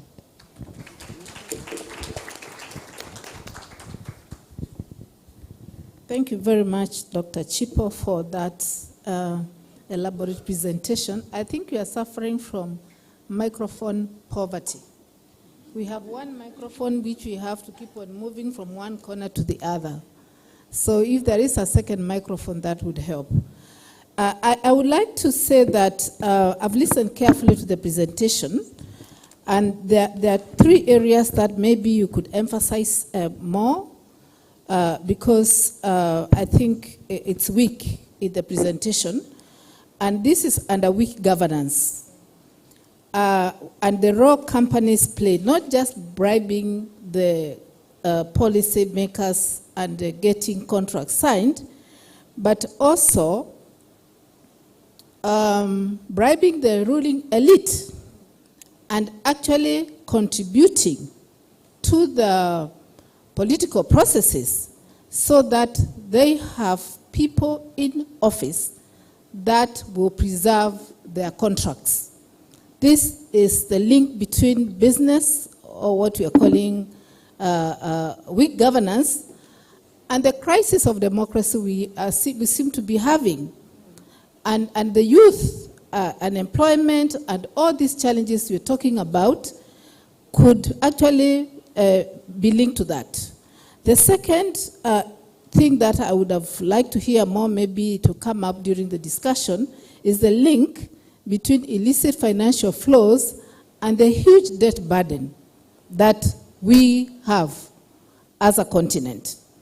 And actually, if you do an analysis, what we owe is what we are owed. And these are important messages, because we really have to ask ourselves, how can we reconfront this imbalance again? And the third thing that you mentioned at the end, I was waiting until you mentioned it, is the patriarchal nature of extractive industries. And the assumption that our leaders are all men. I mean, we have communities that have got chieftaincies. We have many of our indigenous communities led by women. And actually, all the national, all the indigenous knowledge that is held at the level where extractive industries are taking place is held by women. So these are the leaders, knowledge leaders, that we need to, I was hoping to hear more from that. But before I give the floor to the next speaker, allow me to just ask one question to us. What do women have to do with corporate complacency? What do women have to do with illicit financial flows? What do women have to do with weak governance? Because that is the crux of the matter. I think I would now be moving to the next speaker, and I'll invite you to wear your earphones, because our next speaker, I believe, is going to be speaking in French, and that is Madame Aisha Len, Arabic. Oh, do you have Arabic translation? Interpretation, okay. So our next speaker will be speaking in Arabic. Which channel is it? Arabic, which channel? Okay. And it's Aisha Len from People's Democratic Republic of Algeria. Aisha will be making a presentation on women in the extractive industries in Algeria, challenges and human rights implications. Aisha, you have the floor. Merci Madame la modératrice. Good morning. صباح الخير عليكم. في البداية أشكر المنظمين على دعوتنا للمشاركة في هذا اللقاء القيم. هذا الموضوع الذي تم تناوله، يعني هذا الموضوع هو جد مهم، لأنه انتهينا من التمييز، ليس من التمييز، لكن انتقلنا إلى مواضيع أكثر جدية وفي الموضوع. دعوني قبل كل شيء موضوع تمكين المرأة في الصناعات الاستخراجية ما هو إلا موضوع يأتي نتيجة لما يتم منحه للمرأة سواء في العالم أو خاصة في الدول الإفريقية. دعوني الآن أتقاسم معكم تجربة الجزائر في مجال حماية المرأة وتمكينها اجتماعيا واقتصاديا. التزمت الجزائر بالمواثيق الدولية المتعلقة بحقوق الإنسان، ودعمت مقاربة حقوق المرأة بتبنيها لمختلف البرامج والأهداف الدولية في هذا الشأن، كمنهاج عمل بيجين وأهداف التنمية المستدامة آفاق 2030، وكذا أجندة 2063 والميثاق الإفريقي وبروتوكول موبوتو. وفي هذا الإطار عملت الجزائر على موائمة القوانين الوطنية حسب ما تمليه المواثيق الدولية، وهذا من خلال اتخاذ عدة إجراءات، ومن بينها تعزيز الترسانة القانونية، وأولها هو الدستور الجزائري، وهو أسمى القوانين والتشريعات في البلاد، حيث يمنح هذا الدستور مبدأ المساواة بين الجنسين في الحقوق والواجبات، وأكد تكريس مبدأ المناصفة في سوق الشغل وتشجيع المرأة على تقلد المناصب في الهيئات والمؤسسات. وتمت دسترت كذلك مؤخرا سنة 2020 حماية المرأة من جميع أشكال العنف المرتكب ضدها في الفضاء الخاص والعام، ونص على حماية الأسرة بجميع أفرادها وعلى المصلحة الفضلى للطفل وكذا الفتاة. فالنصوص القانونية الجزائرية هي غير تمييزية، سواء في الحصول على مناصب العمل أو المساواة في الأجور أو في الترقية في مناصب العمل. ومؤخرا تم تعزيز المنظومة القانونية بتعديل قانون التأمينات الاجتماعية بتمديد عطلة الأمومة لدى النساء العاملات والموظفات من 3 إلى 5 أشهر، وتمدد إلى غاية سنة كاملة في حالة ولادة طفل معاق، حيث يعتبر هذا القرار مكسب آخر يضاف إلى جملة المكاسب التي أقرتها الدولة الجزائرية لصالح المرأة في السنوات الأخيرة. وفي مجال الشغل والتمكين الاقتصادي انتهجت الدولة سياسة تشغيل قائمة على المساواة وتكافؤ الفرص للجميع في الحصول على الوظائف وفي التساوي الأجر لكلا الجنسين وفي الحقوق التي يضمنها المنصب كالتكوين والترقية والضمان الاجتماعي، كحق الحق في العطلة السنوية والعطل المرضية، عطلة الأمومة وغيرها. وعرف تواجد المرأة في سوق العمل تقدما ملحوظا تجسد في تواجدها بنسبة 45% في مختلف الإدارات والقطاعات بالوظيف العمومي، وبنسبة 46% بعنوان 2023. ويتم تشجيع دخول النساء في عالم الشغل بدعمهن ومرافقتهن لولوج إلى عالم المقاولاتية من خلال العديد من البرامج الخاصة بتمويل مؤسسات ناشئة ومشاريع صغيرة ومتوسطة، وإطلاق مشاريع موجهة للمرأة الريفية سمحت بتحسين ظروفها المادية والمعيشية لها ولأسرها. ومن بين آليات التمكين الاقتصادي للمرأة تم اتخاذ عدة تدابير، منها أولاً إنشاء وزارة مخصصة لاقتصاد المعرفة والمؤسسات الناشئة لتعزيز عمل الوكالات والهيئات الوطنية لدعم المقاولاتية، إصدار قانون للاستثمار جديد كإطار قانوني. Like we are not getting any interpretation for the last maybe 3 minutes. Aisha, maybe you could go slowly. Yes. Yeah, and I think maybe go back to the beginning of that paragraph. Yeah, and repeat, please. بالنسبة لآليات التمكين الاقتصادي في المرأة، تم اتخاذ عدة تدابير بهدف تشجيع العمل الحر ودعم المقاولاتية النسوية وريادة الأعمال، منها أولاً إنشاء وزارة للمؤسسات الناشئة لتعزيز عمل الوكالات والهيئات الوطنية لدعم المقاولاتية. ثانياً إصدار قانون للاستثمار الجديد كإطار قانوني جاء من أجل تشجيع روح المقاولاتية لدى الشباب. ثالثاً إصدار قانون المقاول الذاتي وإنشاء وكالة وطنية للدعم للمقاول الذاتي. رابعاً دعم ومرافقة المرأة الريفية لا سيما المنتجة في القطاع الفلاحي والصناعي. إطلاق عدة برامج موجهة للمرأة لا سيما المرأة الريفية، منها البرنامج الوطني لتشجيع المرأة الماكثة بالبيت على الانخراط في المسار الإنتاج الوطني.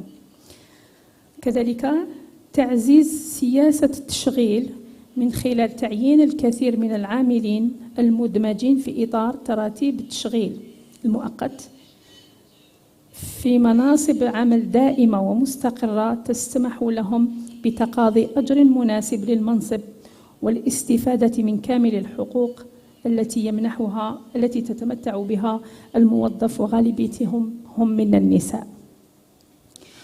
كذلك تسهيل الوصول إلى الخدمات بالإدارات والمرافق العمومية. في هذا المجال تم رقمنة الإدارة وعصرنتها من خلال وضع عدة تراتيب وتطبيقات إلكترونية في مختلف القطاعات والهيئات العمومية والخاصة لتقديم خدمات عن بعد عبر الإنترنت تسمح للجميع بالحصول على المعلومات اللازمة لاستفساراتهم، وطلب استخراج الوثائق كوثائق الحالة المدنية وغيرها من الخدمات التي تتكفل بانشغال المواطنين والمواطنات دون تكبد عن التنقل. وفي مجال القضاء على الفقر والحماية الاجتماعية، واصلت الجزائر إرساء الطابع الاجتماعي في سياستها واستفادت مختلف فئات المجتمع لا سيما النساء والفتيات من الخدمات الاجتماعية المتوفرة، والتي تشمل الدعم المباشر للدولة المتكفلة بالإعانات والمنح المالية كمنحة الشخص المعاق، المنحة الجزافية للتضامن. هذه المنحة يتم إعطاؤها لربات الأسر بدون دخل.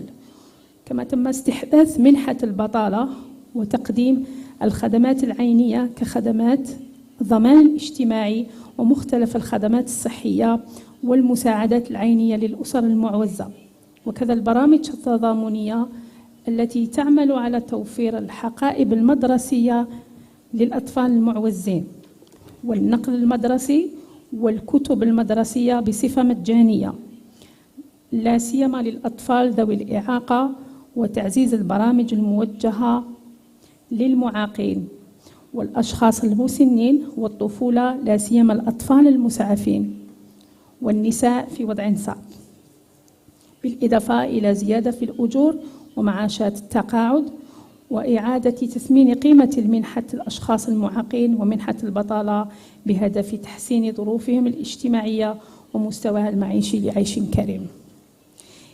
إلى جانب برامج الدعم والتنمية الاجتماعية التي تهدف إلى محاربة وتحسين الأوضاع المعيشية للفئات الهشة من خلال إنجاز مشاريع اجتماعية واقتصادية صغيرة تستجيب للاحتياجات الأولية للسكان لا سيما القاطنة في الأماكن الريفية.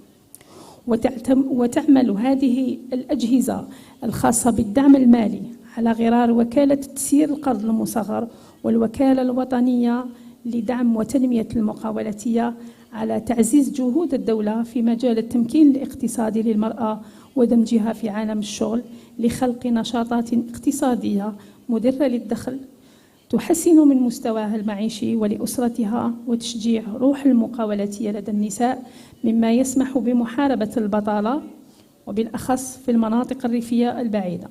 فعلى سبيل المثال بلغت عدد القروض الممنوحة من طرف وكالة تسيير القرض المصغر إلى غاية جوان 2025 بنسبة 63%، وكل هذه القروض هي قروض بدون فائدة، بالإضافة إلى الدعم المالي الذي تقدمه هذه الوكالة. تقدم المرافقة في تكوين ملفات الاستفادة من القروض وتقديم دورات تكوينية لكيفية تسيير هذه المشاريع، كما تسطر برامج بالنسبة للمشاريع المتعثرة التي عرفت فشل بعد الانطلاقة. كما نجد النساء في صاحبات السجل التجاري بنسبة 11%.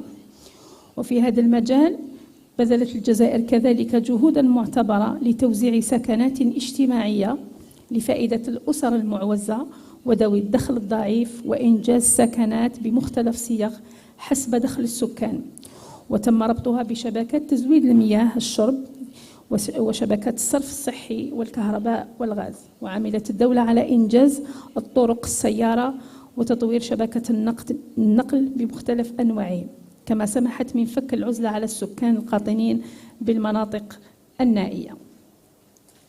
وبالنسبة من ناحية التعليم والتدريب، الدستور الجزائري يؤكد على الحق في التربية والتعليم المضمونان، وهما في الجزائر التعليم والتربية هو إجباري ومجاني، حيث تقوم الدولة في هذا المجال بتوفير النقل المدرسي والإطعام والصحة المدرسية، وتقديم منح للأطفال المعوزين المتمدرسين دون تمييز، مع ضمان مجانية الكتاب المدرسي والأدوات المدرسية لهم، حيث بلغت نسبة التمدرس في السن القانوني للسنوات الأولى حتى يعني من 6 سنوات إلى غاية 10 سنوات نسبة 99% من المتمدرسين. وقد سمحت هذه السياسة في تسجيل نسبة 66% من الإناث الناجحات في شهادة البكالوريا من المجموع العام للناجحين. أما في مجال التعليم العالي يتم ضمان مقعد بيداغوجي جامعي لكل المتحصلين على لكل حاصل على البكالوريا، مع توفير الإطعام والنقل والإيواء، الإقامة الجامعية وضمان الاجتماعي والمنح الجامعية. وتسجل الإناث نتائج مشرفة في هذا المجال، حيث عرفت نسبة التخرج من المعاهد والجامعات تفوق ملحوظ بنسبة 66% خلال السنة الدراسية 2021-2022 ونسبة 63% في سنة 2023. أما بالنسبة للتكوين المهني فقد عززت الدولة برامج التكوين المهني لفائدة النساء والفتيات بفتح مراكز ومعاهد التكوين المهني ومراكز جوارية ملحقة في جميع مناطق الوطن، وجذب أكبر عدد منهم بفضل مجانية التدريب والدعم المحصل عليه كمنحة التربص والضمان الاجتماعي. وفي مجال الرعاية الصحية للمرأة تضمن الدولة مجانية خدمات الصحة العمومية لكل المواطنين والمواطنات دون تمييز وفي كل مراحل حياتهم وفي كل مكان، حيث كرس القانون الصحة قسما كاملا لحماية صحة الأم والطفل وقسما آخر لحماية صحة المراهقين. كما تتضمن الرعاية الصحية الخاصة بالنساء والفتيات لا سيما منها المتعلقة بالنساء في سن الإنجاب وكل الخدمات التي تضمن لها الصحة الإنجابية والتنظيم العائلي الجيد. وبالموازاة لذلك تتوفر الجزائر على منظومة ضمان اجتماعي التي تضمن التأمين على المرض، التأمين على الأمومة، التأمين على العجز، والتأمين عن الوفاة والحوادث العمل والأمراض المهنية، والتأمين على البطالة والتقاعد والأداءات العائلية. في الأخير أود أن توصية أن كل الإنجازات التي تقدمها سواء الجزائر أو جميع الدول الإفريقية في القارة لابد قبل أن نتطرق إلى موضوع الصناعات الاستخراجية ومشاركة المرأة في هذا المجال لابد من تمكين المرأة وإعطائها حقوقها في جميع المجالات، ثم التفكير في إدماجها في الصناعات الاستخراجية، لأنه بضمان حقوقها حمايتها من جميع أشكال العنف وولوجها إلى مناصب القرار، خاصة مناصب القرار، مشاركة المرأة في مناصب القرار، هذا سوف يمنحها أن تغزو جميع الميادين، ليس فقط الصناعات الاستخراجية بل جميع الميادين التي تمنحها المشاركة في الاقتصاد الوطني وفي تنمية البلاد. شكرا.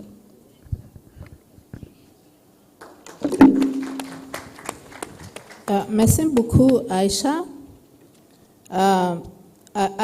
We have listened carefully to your presentation, and I think you have handled the issue of indigenous right at the end. So as you are going through your presentation, which is amazing and very impressive, we were wondering when you are going to descend on the indigenous women in Algeria. So in your presentation, we were looking for more information. For example, and this is maybe what my observations are, we are going to open the floor for the others to participate, to know what, when you talk about rural, because you mentioned rural services, what about rural as it applies to mining activities in those rural areas, and how are women in Algeria coping with that extraction which is happening in the mining areas in Algeria. Secondly, we know that the definition of indigenous people in Algeria is a small challenge. We wanted to hear your perception on the whole issue of indigenous people in Algeria, if they are there, if they exist, and if they exist, are there women? And lastly, in your presentation, you have shared elaborate progress that has been made by the government generically. And we congratulate the government for the work that she has done. And we hope that during question time, you'll be able to maybe respond to some of the issues specifically related to extractive industries. I thank you, and now it is my pleasure to open up the floor for discussions. I do not know how much time we have left. Can we be guided? How much time do we have for the discussion? How many minutes? How many? 9 minutes. Wow. So 9 minutes, we can take 9 questions, 1 per minute. Yeah? Yeah, so we start, let's do 9, take 9. So we have Parliament here, number 1. Number 2, number 3, Professor. Number 4, the guy in red. Number 5 at the back. Number 6 at the middle here. I think if we do that, 1.5 minutes, we'll be able to stay within time. So over to you. Be brief, 1.5 minutes. Merci, Madame la modératrice. Je remercie les panélistes aussi. J'attendais depuis leur présentation, j'aimerais écouter le taux de pourcentage des femmes dans les industries extractives en Afrique, d'une manière générale. Parce que moi, je viens du Tchad et j'ai travaillé dans un secteur pendant 12 ans. Une année dans l'exploration du pétrole et 11 ans dans le raffinage du pétrole. Mais malheureusement, chez nous, les femmes sont rares et presque n'existent pas. J'ai quitté ce poste en tant que chef d'unité, mais malheureusement, aucune femme m'a remplacé. J'ai laissé ma place à un homme. Les femmes sont rares.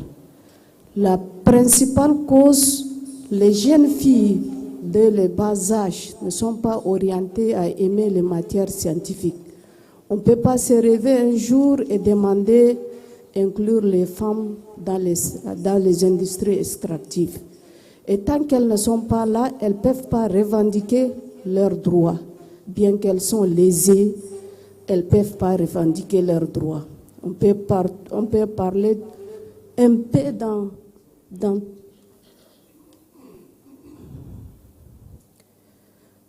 vous avez touché tous les différents droits que la femme fait partie où elle est lésée. Mais malheureusement, si elles n'existent pas, elles ne peuvent pas vraiment remettre. Le droit, ça s'arrache, mais ça ne donne pas. Celles qui sont là, elles peuvent s'organiser et revendiquer leurs droits. J'aimerais poser les questions suivantes. Quelles sont vos stratégies à amener le gouvernement, par exemple? Moi, j'ai fait partie d'une société Schulberger qui a financé mes études, dont j'avais fini. Et j'ai quitté ce poste pour rejoindre la politique.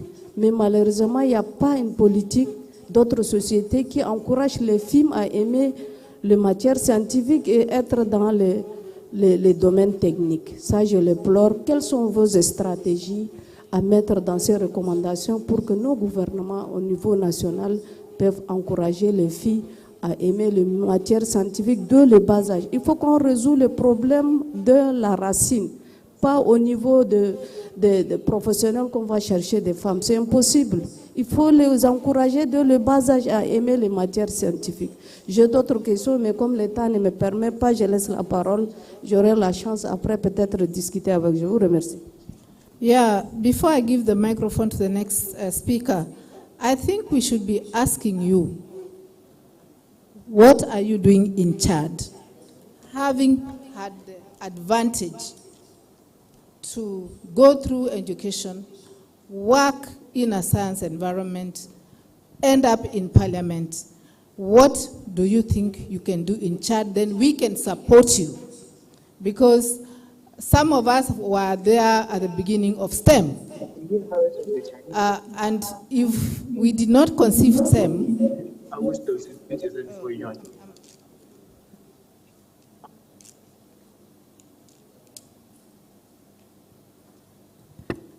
if we did not conceive STEM, we would not be talking about STEM.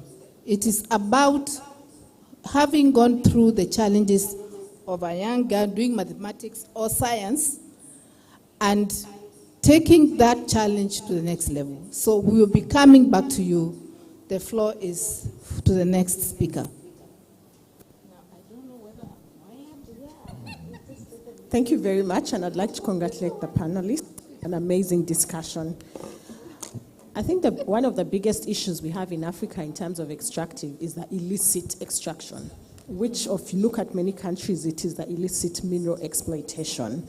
And you realize that, one, what you guys have mentioned is mostly in regards to enterprises, companies, but on the committee, we have looked at countries where we also find that foreign state parties, foreign governments are also involved in the illicit mineral exploitation. So that's something we need to talk about. And then we also found the aspect of the women, peace and security agenda, and it's linked to extractive industry. When you look, we did talk on conflict. I think one of the speakers mentioned on the aspect of conflict, but when you look at that, we often delink the women WPS agenda from this aspect, and yet it's very critical. One, you'll see there's a lot of penetration of firearms, small firearms in because of the, most of the enterprises or foreign states that come in provide this this firearms so that they cause distraction, they cause fear, they cause conflict so that they're able to take the minerals without being noticed or without following the proper procedures. So because it's only 1 minute, I'll just go that one of the things we found that is properly lacking, and I know you did highlight, but it's important for us to emphasize the aspect of transnational mechanism that can help us follow the money that many of these foreign states, foreign governments, or foreign entities that illicitly exploit these minerals can be curbed. Because if you notice what DRC did recently, I think they filed a case in one of the European countries to follow the money of one of the entities. So we need to strengthen that because one, not only will that transnational cooperation help us to curb the illicit financial flows or follow the money that results from illicit mineral exploitation, but it will also help us be able to investigate the perpetrators who commit the different rights violations against women and girls around the industrial areas. Thank you. Okay.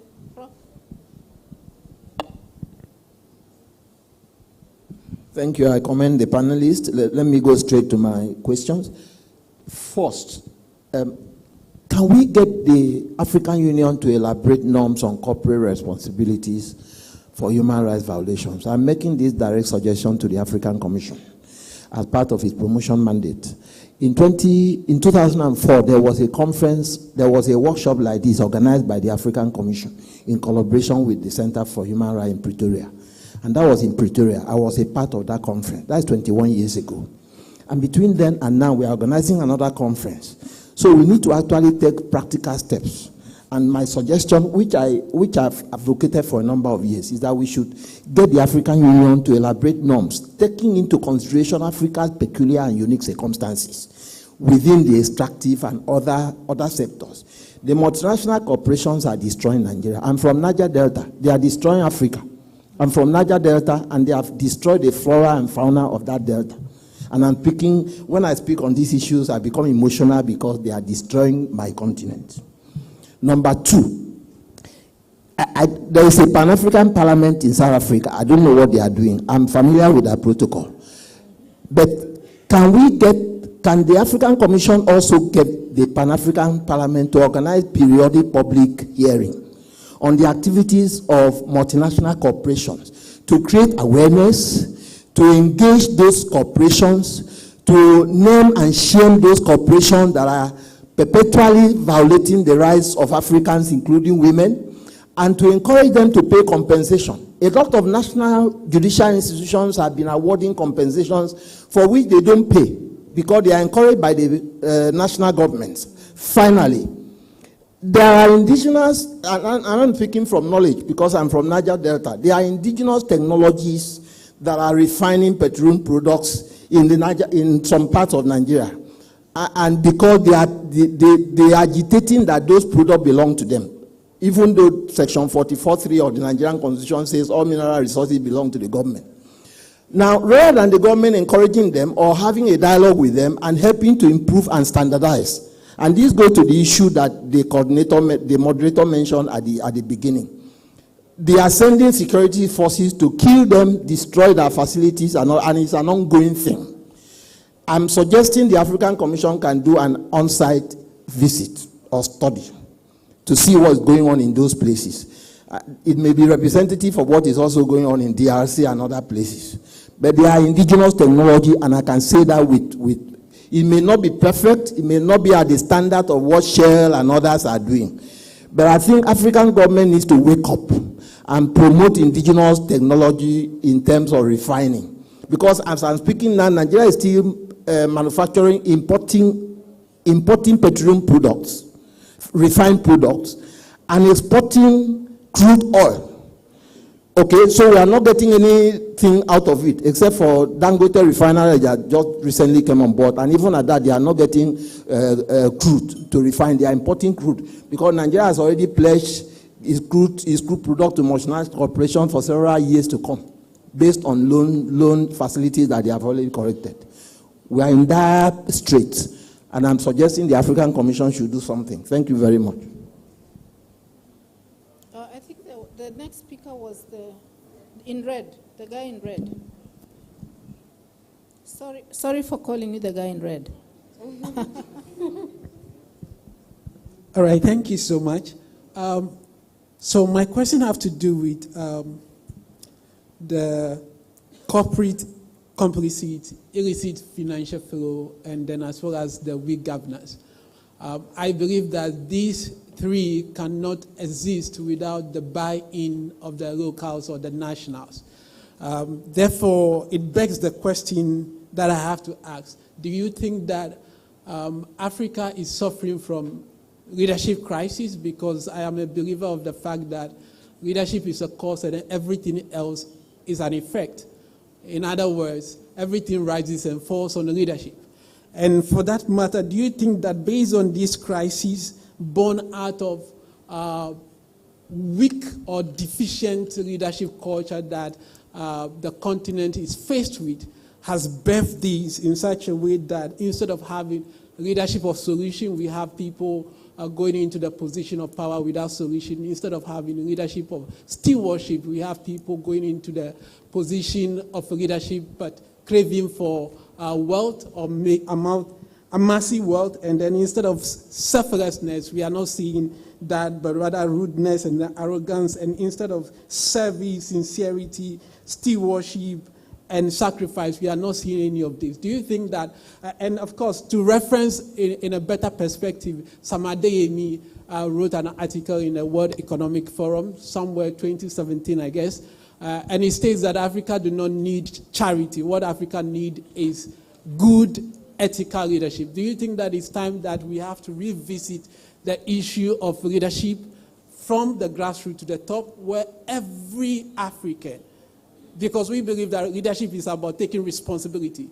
So it's not about position, it's about responsibility. So that every person who is an African is raised with a culture perspective of understanding that when you go into any leadership position, you are to exhibit these C's as leadership character for the progress of the community and the continent and the country at large. Thank you. Thank you. So we have a governance crisis, not weak governance. Next, behind you, the hand is, just behind there. It was one of them. Okay. Okay. Thank you. Good afternoon. My name is Emmanuel Bensa. I work intersection between regional integration and communications. I'm based in Ghana. I have a question about trade corridors. In the light of an increasing focus on the AFC, FTA, trade corridors, we hear about the Lobito corridor, LAPSET, Abidjan-Lagos corridor is underway. I want to believe that there's going to be considerable engagement around this conversation of extractives as well. Lobito corridor is probably going to be out of the 3 corridors, the one that will probably involve the most interest on its implications for the extractive sector and its impact on women. So as some of these developments unfold, I'm just wondering, how is the Commission anticipating responding to this in the context of the conversation that you're talking about? Because I can foresee that there's going to be a lot more discussions and conversations on these, more so than probably solutions. And I'm just wondering whether the panel has something that they're working on or specific that they can speak to as some of these conversations unfold. Because I think one of the conspicuous absences from the conversation over the past 2 days has these conversations suited in the context of the AFCFTA. Given that Accra is home of AFCFTA, I was hoping that this might be very important conversation, because the AFCFTA claims to be pushing the conversation for women and youth. And we cannot have that conversation divorced, the extractives and all these from this. So I'm just wondering, how is anyone talking about that conversation about the AFCFTA? And second question is on synergies. The African Minerals Development Center, I'm sure some of you do know, has been pushing green mineral strategy, has been pushing the Africa Mining Vision. What is the kind of synergy that you have with this institution? They had a meeting in Abidjan just last month in August. They were talking about artisanal small-scale mining. And they addressed gender impacts there as well. So I'm just wondering, as we go forward in advancing the human rights on these things, in West Africa, there's the ECOWAS Court, which has turned out to be a human rights response to some of the challenges in the sub-region. Yes, in Tanzania, we have the African Court, but I can tell you that the ECOWAS Court churns out a number of cases, even with its limited resources and the limited staff. I'm just wondering, again, about synergy. What are we doing around synergy to quickly respond to some of these? Because they're going to increase. As these trade corridors, as the AFCFTA increases, there's going to be a number of disproportionate impacts on women. We can foresee that. So as much as there's a lot of good work being done, how are we quickly responding to some of these as well, whilst including the AFCFTA, trade corridors, and important synergies? Thank you very much. Can the other speakers be a bit brief? Because we've run out of time. Who was the sixth question? Yeah? Hello. I'm a mining engineer representing women in mining in Ghana. In our work, we've encountered troubling cases where women, especially in small-scale mines or contract mining, have had their job roles terminated due to pregnancy or simply for going on maternity leave. As we discuss the rights of women in the extractive industry, I'd like to ask, what recourse do such women have when faced with such unjust treatment, and what structural or policy interventions can we champion to ensure maternity does not become a career risk in this sector? Thank you. Thank you. Next question, next to you. And then the last one is right. Thank you. My name is Samukumaro from Zimbabwe. My question is to Dr. Tari and probably Dr. Chip as well. What kind of investment and capacity do you think is needed to empower rural women in the context of renewable energy transition to confront the international financial systems that drive neoliberal economic systems that shape the extractive industries today? Okay, the last question is right here.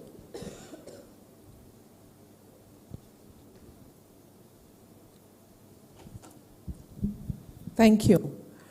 My question is, how do we strengthen insurance laws to compensate amputations? I acknowledge the fact that a lot has been said on health, but there are amputations that men in the mines suffer. Sometimes both limbs are cut off, and these women are left with the husband as yet another child or a vegetable man. That's inflicting more pain and suffering on the women. And the miners or the insurance companies or the extractive companies do not bother about these men. No compensation, absolutely nothing. How do we strengthen these laws? And in cases where the man suffers such accident and die, what are the widow's rights in the extractive companies? Moving forward, I'd like to mention the fact that not a lot has been said about climate change in the extractive industries. That should be mentioned. It's having a direct nexus. So the presenters may just want to take that into consideration. And furthermore, the global north is influencing its extractive industries in Africa. What measures can be put in place to hold this influence accountable and payable too? Thank you very much. Over. Thank you very much. I think we don't have much time, so I'll give each speaker, maybe the first speaker who can take the maximum of the questions, maybe a working group presenter and Chipo. The most key, I'll give each of you 4 minutes, and then we come to Aisha, and then 4 minutes as well. You can take other questions. So we start with you. But if the question has been answered by these two, then we don't have to. And then I will make quick summary of the recommendations that have come out of here. So we start with, yeah. Thank you. Thank you, moderator, and thank you for the questions and comments. The question to do with health, which you mentioned, I think I skated around it because of time, but the report goes into a bit of detail to demonstrate how the right of women to standard of living, or the highest attainable standard of health, rather, is discussed a bit at length in the report. I mentioned that their contact with contaminated water sources, contaminated food sources, sexually transmitted diseases as a result of isolation, exclusion from formal employment, and they have to be living out of activities that are incidental to mining activities, as some of the health risks that women suffer in these communities, including children, and girls who then will have their right to education affected by those activities. The issue of participation and consultation, the report talks about it to some length, in terms of the quality of participation, the quality of consultation, that women don't participate in this due to existing patriarchal limitations or biases, if you like. So their participation in decision making, when you're negotiating contracts, the report talks about that in quite a bit of detail, that it is important that women be involved in those. The percentage of women, the report takes it to less than 15% of women participating. But remember, there is formal, there's a formal sector and an informal sector within the rubric of extractive industries. So we have to take that into account, that probably, as far as the informal sector is concerned, the figures could need to be verified. This was based on formal. Yes, on formal. On formal. How do you bring girls in line with STEM, science training, and prepare them for inclusion in this?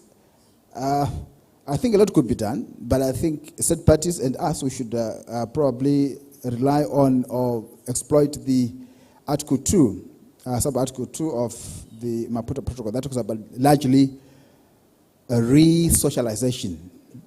You know, state parties must put in place measures, policies, and everything to re-socialize. You know, those perceptions that promote gender inequality, and I think it's a general obligation that applies to different aspects of discrimination that women suffer, not necessarily only in the extractive industry, but elsewhere.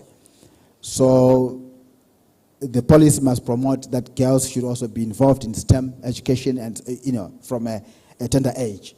So I think that's one issue that we can do. Illicit financial flows. The report says, it quotes the UNECA report that 100 billion is lost in Africa, yearly, annually. It's then the report statistics, 100 billion is lost. And that cannot be compensated by any loans, any aid, or anything that comes our way. So you're always in a financial deficit as a result. We lose more than we get. So that's there's a bit of statistics in the report. The authors really took a bit of time to explain the financial flaws that are associated with the illicit financial flaws. And the AU to finalize the policy on business and human rights, I agree with you, Prof. And apparently the report goes into detail about consolidating all the policy framework across the continent.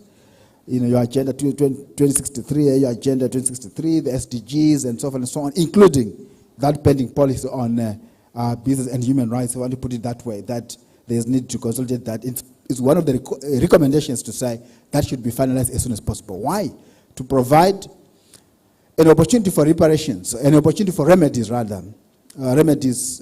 So many other participants have asked, what are the options available to victims of these amputations and so forth. So you are looking at the legal framework. The legal framework that is there is the Charter, the Maputo Protocol at that level. And then also you have to look at the national level. What is available at the national level? Whether I talk about violation of labor rights at the national level, what is available? It's the starting point. And then the regional will provide alternatives in the sense of the African Commission, the African Court, and other adjudicatory frameworks that can preside over disputes that relate to violations in the context of extractive industries. Is Africa suffering from a weak leadership crisis? I think you've already been answered by the moderator here. It's weak. I think that the report goes into detail talking about corruption, how it is so-called investors who come to Africa, they can't engage in corruption in their own countries. When they come over here, it's so rife. Why is it that? It's because of our local conditions that allow for corruption. So probably rule of law is the biggest antidote that we need to take care of some of those governance deficiencies. Rule of law, if rule of law is there, probably we could be talking about better legislative frameworks, policy frameworks that isolate and deal with corruption and other poor governance practices that have led to our people having no remedies at the national level, or even the remedies are there. The law is there, but enforcement is not there. I've heard so many times enforcement. Yes, the laws could be there, labor laws are there. But if the institutional framework at the national level, the legal framework at the national level, has no backing of the political leadership, that is why our people then find themselves with no option but probably to access regional bodies for alternative recourse. I think I'll leave it here. And maternity as a career risk and so on and so on, I think it's part of the inadequacies of our labor laws, especially the enforcement at the national level. Probably our institutions are not strong enough to stand up against these multinationals which are backed up by our own people who are in leadership. So it's really us on one end and the rest of them on the other side. I'll leave it here unless there's another issue.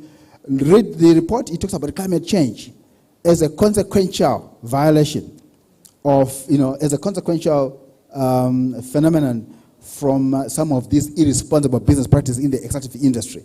So yes, the report talks about climate change as one of those subsectors that you can look at and get a gist of how it affects the rights of women and groups in the extractive industries. Thank you. Okay, sure. In terms of the foreign state parties' involvement and following the money, I agree that for higher level, higher profiled interventions, that is the way to go. But I was speaking to community interventions, and I would see that the difficulty women would have, especially grassroots women, doing that level of following up on monies that have left the country, revenues that have been illicitly exported, would be a mammoth task.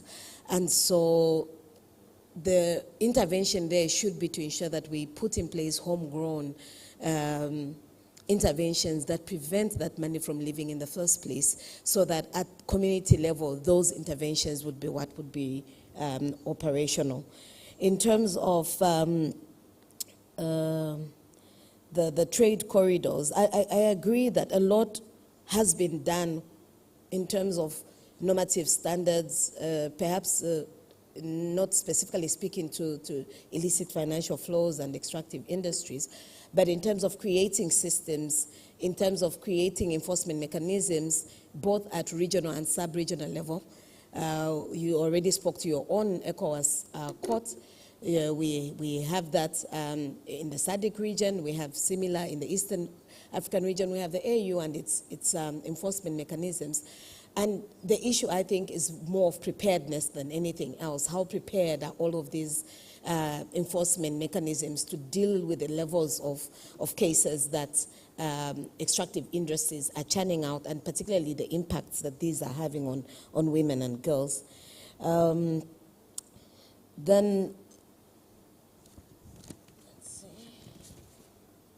okay, what kind of investment is needed to empower women in renewable energy? I think for any type of intervention, my proposal was we needed the full and effective participation of women. But what this looks like has to be investigated. It has to be researched. So whereas we do have quite a number of guidelines that kind of guide the high-level state interventions, we've not done a similar investment for grassroots, for communities. What does their participation look like? How does it differ from one community to another? What lessons can we learn from communities that are thriving in responding? Because yes, indeed, we do have some female chiefs and male chiefs that have led some really good examples of how to deal with the negative effects of extractive industries. But these reports, who is utilizing them? Who's able to share with grassroots to understand what is working elsewhere and how they can adapt to their own situations? So I think that the issue of, what kind of empowerment is needed will really have to be investigated, because, like I mentioned, it's not a one-size-fits-all kind of intervention. I think everything else my colleague has already responded to, so I will reserve my comments on that.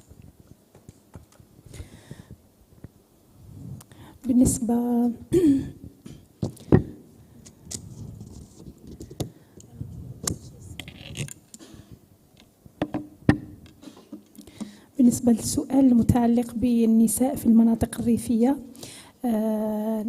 احنا في الجزائر النساء في المناطق الريفية تستفيد مثلها مثل باقي النساء في المناطق الحضرية من جميع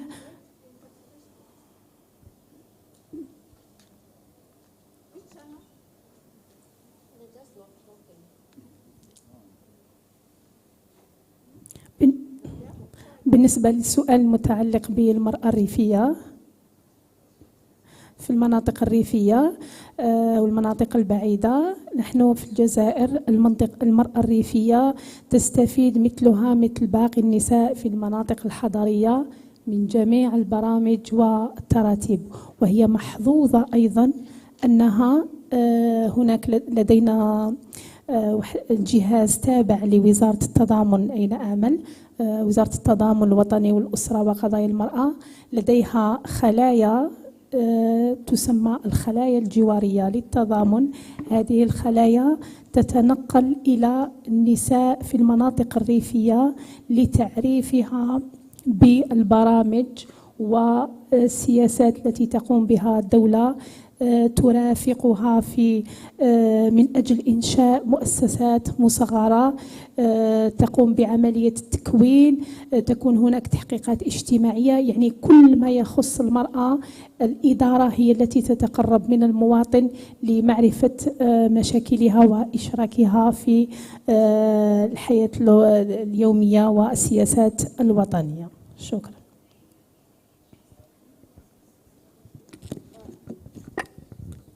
Thank you very much. Before I maybe do a quick summary of recommendations that I think have come from this panel, very brief ones, I just wanted to respond to the last question on amputations and in the industry, in the works, in the sites. We have in insurance a policy called workman's compensation. Forgive me for its patriarchal name. Workman's Compensation Act is the same as third-party insurance. You cannot do business in any country if you do not have a Workman's Compensation Act. And I know most of our countries or people do not know if an accident happens in any factory, any industry, the Workman's Compensation Act provides the amount of damages that are paid to the person or the victim in case of accident. So this, I think, we should bring to your attention. The second one I wanted to respond to very briefly is the very complicated question on corridors. I tried to listen to it. I don't think I understood it very well. I think my colleagues have tried to answer some of it, but I wanted to say that the corridors that have been created in the continent since the creation of NEPAD have been infrastructural kind of corridors to facilitate movement of goods and services. And that is why it took us so long as an AU to launch the ACFTA. Because first we had to get the building blocks in place, and secondly, to connect our people. So if I understood the question, the issue is human rights issues related to trade. And this is one of the things we are trying to engage ACFTA with. But before we go to even human rights as a commission engaging ACFTA, we started with simple ones like language. We have a resolution in the commission which tells ACFTA, can we make sure that cross-border trade is done in local languages, so that we do not have our people having to translate their documents from English to Portuguese, and yet at cross-border they're the same people. They speak local languages. So this is the first step that we have taken as a commission. And I think the next step is to see how we can make sure ACFTA uses a human rights approach in doing business. Lastly, I just want to say that I've had a lot of recommendations, but I've summarized 4 of them. The first one, and I really like it, is the public hearing co-organized by the Pan-African Parliament and the Commission on corporate name and shame, where if the civil society sent to us situations or cases which are happening, this is something I think we can cooperate with Pan-African Parliament during their session so that we can have at least one-day hearing of what companies are doing. The second one that I've heard is norms and guidelines for mining. I totally agree with this, because that is the only way we are going to stop this extraction without value addition. So the Commission can work on guidelines which guide member states to say, do not sign a contract if it doesn't fulfill the following guidelines.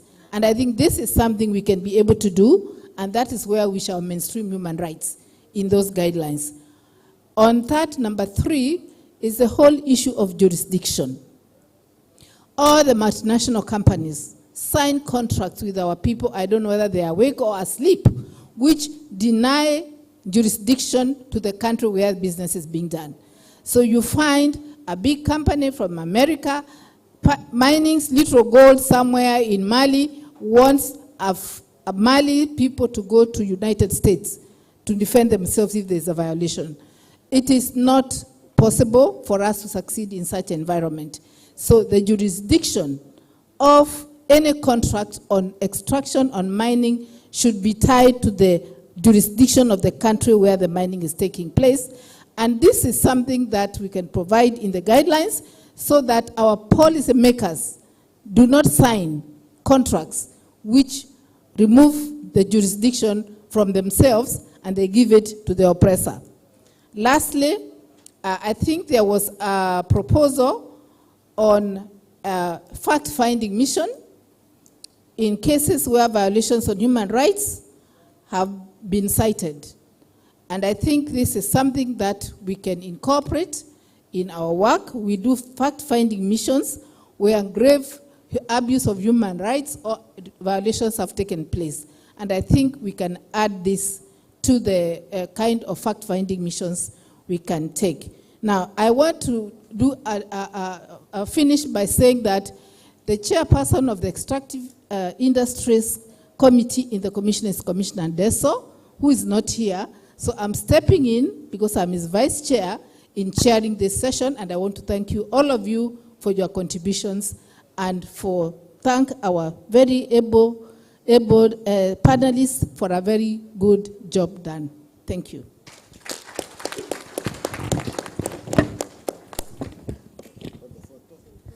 Oui, je pense qu'il faut encore applaudir très, très fort ces panélistes. Au cours de ces sessions et ces séances, on a pu voir différents styles de modération. Vous avez bien noté le style particulier de l'honorable commissaire et c'était très engagé.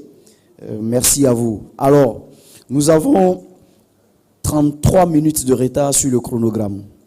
Le repas, le déjeuner doit durer 1 heure. C'est-à-dire qu'à partir du moment où nous sortons d'ici, nous allons mettre le chronogramme pour que, quand les 1 heure pile arrivent, le panel, l'avant-dernier panel, se mette en place. C'est pourquoi je vais déjà donner le nom du modérateur et des panélistes, de telle sorte qu'ils puissent se mettre en place et attendre, commencer déjà au moment où l'heure est arrivée.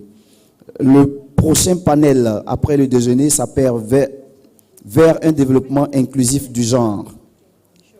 Il sera modéré par Madame Isabelle Mwangi. Elle est là? Madame Isabelle Mwangi. En tout état de cause, les intervenants seront Madame Elisabeth Achou Gervase. Isabelle Achou Gervase.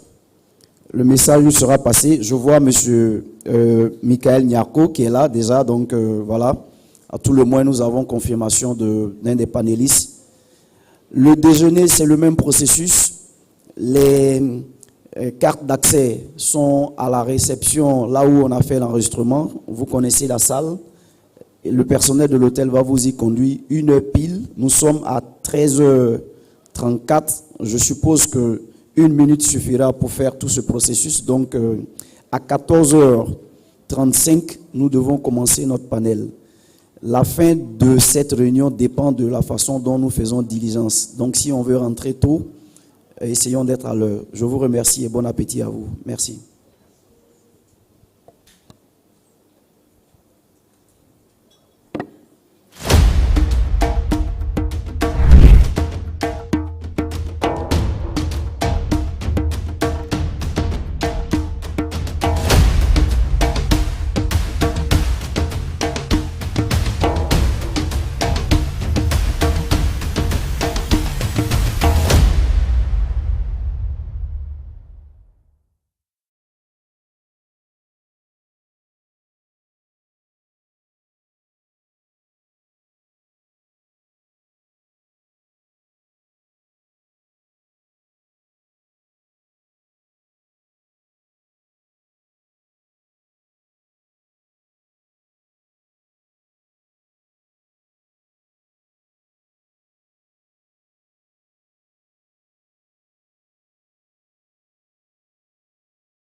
Ardier va rejoindre Madame la modératrice. Et étant entendu que nous sommes amputés d'une des intervenantes, il serait intéressant que, en lieu et place de l'heure et demie qui était prévue pour ce panel, soit ramené à des proportions à la hauteur. Ah, vous intervenez à la place de Madame? Vous intervenez à la place de Madame Elisabeth Achou. Ok. En tout état de cause, comme nous sommes vers la fin, essayez de nous faire gagner quelques minutes, de telle sorte qu'on puisse partir d'ici et que les gens aillent faire ce que la représentante du ministère a dit, explorer les belles choses qu'il y a à Accra possiblement. Voilà, Madame la modératrice, vous avez la police des débats et je vous souhaite bonne chance. Merci.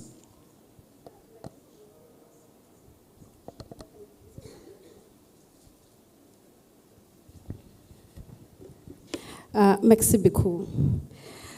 Ladies and gentlemen, welcome to the very final session for this forum. And so what that means for all of us in the room is that we are giving you the very final. You remember the very final of the first forum? This one is a very, very final opportunity to do two things. Engage with this whole 2-day workshop, finally engage with it. And then secondly, be able to at least get one thing from this workshop if the other sessions have been a bit disruptive for you. So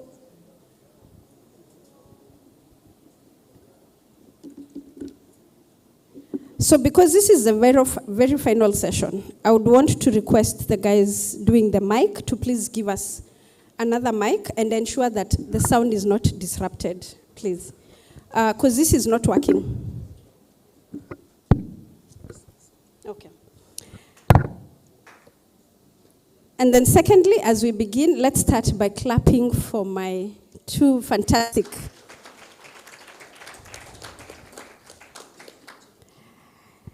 So this being the very final conversation that we're having for this fantastic 2-day workshop, allow me to situate where we are. For the last 2 days, you've had the I words. You've had intersectionality, you have had interdependence, you've had the I word, interconnectedness. And in today's forum, especially the last 2 sessions that happened, everyone has actually spoken about the issue of, as we do what we are doing, we must make sure that both men and women are in this conversation. And the popular term is inclusion. And so this particular session is actually very apt that it is the last session because it's able to tie the beautiful knot at the very end of this 2-day workshop on matters of inclusion. What does inclusion look like? What does inclusion entail? With what the previous panelists have been able to tell us. But of importance for this session, as you can see, because it's about inclusion, I hope you'll note that there's a man and a woman in this. So we have made sure that even the panel has inclusion in this at this particular juncture. But of importance, this conversation is going to deep dive away from the rhetorics of what inclusion looks like in terms of gender development. We now want to be able to situate it from a legal standing, where we get this inclusion from the state's obligation, and when it comes from a socio-economic point of view, where is this inclusion from a business human rights standing? And so without much ado, allow me to introduce my 2 panelists.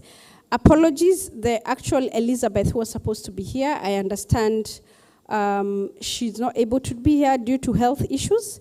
And as a good moderator should do, I was able to pick that up very quickly. And so I replaced her with someone who, from the morning session, I think you must agree she was quite efficient. And I was able then to pick up, she's the only person who could then be able to address the issues of human rights business from a human rights business perspective.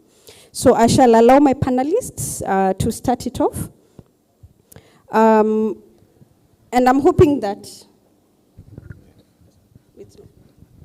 And I'm hoping that by the time we are done with this conversation for the next 1.5 hours or 1 and 15 minutes, we will then be able to truly connect the conversations that we have had for the last 2 days to this conversation in terms of what is the state's responsibility in ensuring that they are able to ensure that there's gender inclusivity, but over and above is that they're able to ensure that women's social and economic rights actually adhered to, and the issues around SRHR.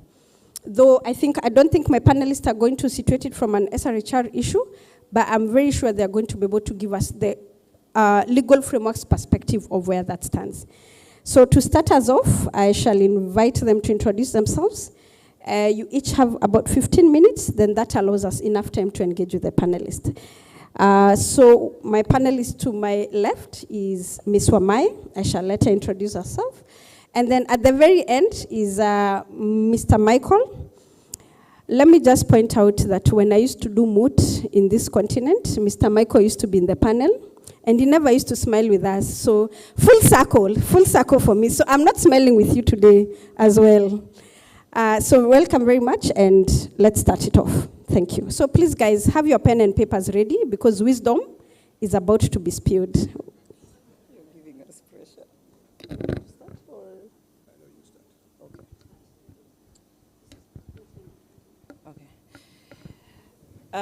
Good afternoon once again. I don't think I need to introduce myself again, because I was in the panel that adopted final, and now I'm in the final panel, which is quite interesting.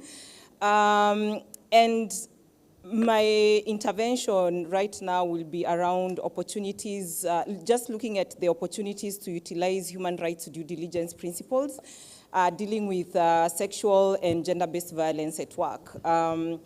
And with this, I'm first going to set the scene and highlight maybe a case study that was done in South Africa, titled What Happens Underground Stays Underground. That is a study of experiences of gender-based violence and sexual harassment of women workers in the South African mining industry. So this study was done by Lawyers for Human Rights and the Solidarity Center, which also the International Lawyers Assisting Workers is based under the Solidarity Center. And one of the issues that came out from that report is that historically, the South African mining sector has been rooted, of course, in racial and gender discrimination, as well as the exploitation of migrant labor. It was also interesting to note that women were prohibited by law to actually be in the mining sector until around 2002, where there was quota that was introduced under the Mining Charter, which is a regulatory document intended to address the historic inequities that are found in the extractive industry in South Africa. However, it's also interesting that in the report that neither the Mining Charter nor the Minerals and Petroleum Resources Development Act nor the Mining Health and Safety Act included gender responsive when it comes to issues to do with occupational health and safety, or specifically requiring industry to accommodate women workers. So this meant that women workers were getting into the mining industry, but they were getting into a hyper-masculine sector that may not consider really their specific needs. And so the report highlighted that women working in the mining sector report being subject to sexual and gender-based violence and harassment, both inside the mines, but also within the communities that they live in when they are going to work with little or no recourse at all. The main findings of the report also highlighted that there was lack of awareness and education.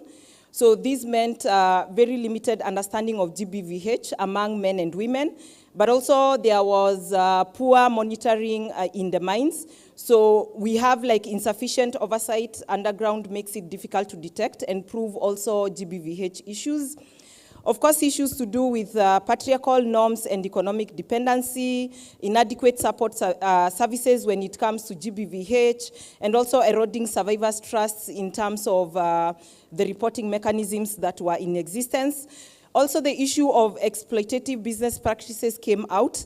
And finally, there was an issue of gender inappropriate working conditions. That is ill-fitting PPEs and lack of accommodations for pregnant or breastfeeding women, which increase vulnerability to harassment, but also reinforce marginalization. Why am I setting this in? This in is very important when it comes to the human rights due diligence principles that maybe probably some of us have interacted with and has been part of the conversations that have been happening not only at the regional level, but also at the national level, but also globally.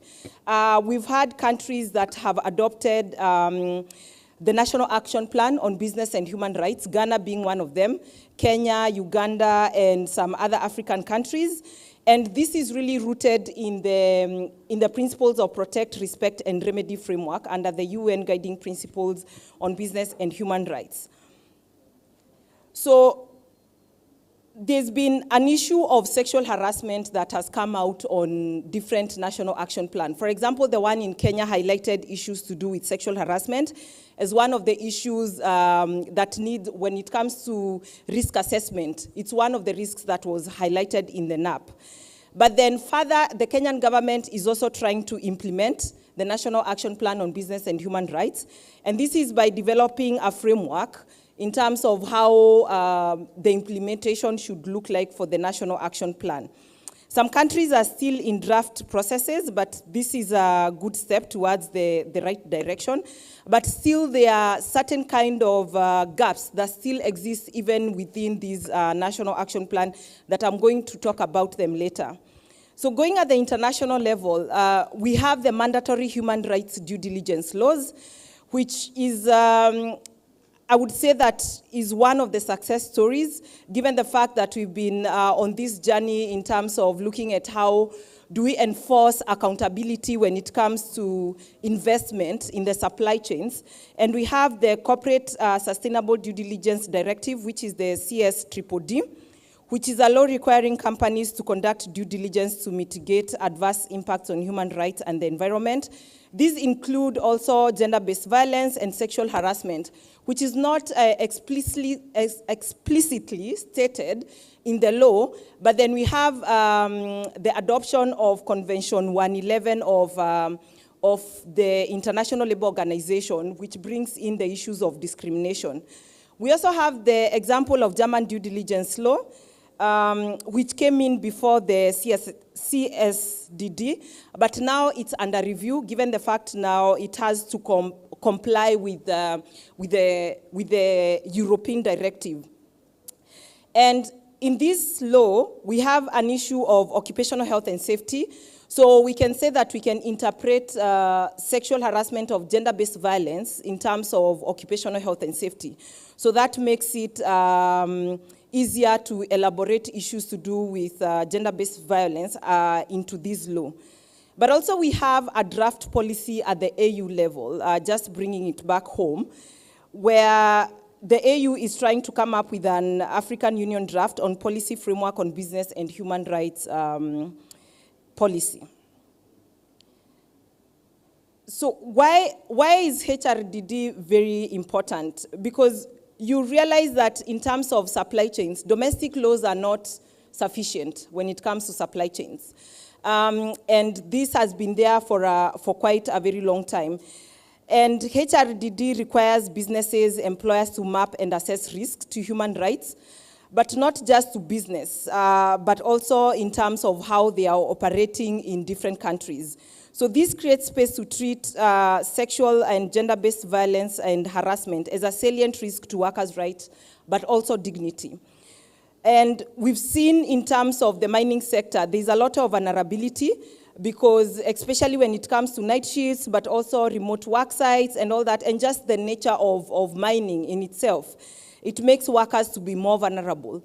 But when you look at the mining industry, Africa is always at the end of the supply chain where we are supplying more of the raw materials to either brands or even companies, that is multinational companies. So there's a need to look at the intersectional lens to ensure risks linked to power hierarchies are dealt with. And this is, for example, the issue of informal economy. We talked about that in the morning, but also casualization of employment and how casual laborers are also supplying to formal supply chains. So there's that link. But also there is a possibility of exclusion, from example, from collective bargaining agreements. But also what is sad is that in these mandatory human rights due diligence, or even the national action plans on business and human rights, there is the exclusion of the role of the informal economy, but also casual employment when it comes to the supply chains or even in businesses. So this means that there's a risk in terms of pushing workers and women workers to be in particular to more risks when it comes to sexual harassment and gender-based violence. So just also giving an example in terms of issues to do with rights, but also how complaints can be viewed from a HRDD perspective. I was part of a team that was doing a research in terms of looking at the German due diligence and the automotive supply chain in Africa, and what are the opportunities for trade union solidarity. So what came out from that research, and allow me to quote this, it is in Swahili. So it said, heri shari nusu kuliko shari kamili. So loosely translated, it means better a little than a disaster. So when it comes to workers, they were quite keen in terms of ensuring that they have access to employment, rather not having employment at all. So when it comes to issues to do with grievance mechanism, they would rather not to report the issue if they are going to risk their jobs, rather than losing the opportunities in terms of reporting. So we saw that as a challenge when it comes to also how these mandatory human rights due diligence can be applied when it comes to grievances and violations at the shop level.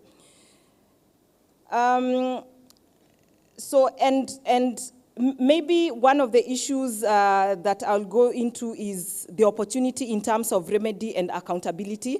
The HRDD mechanism provides us an opportunity where it's not only preventative, but also requires access to remedy when harms happen.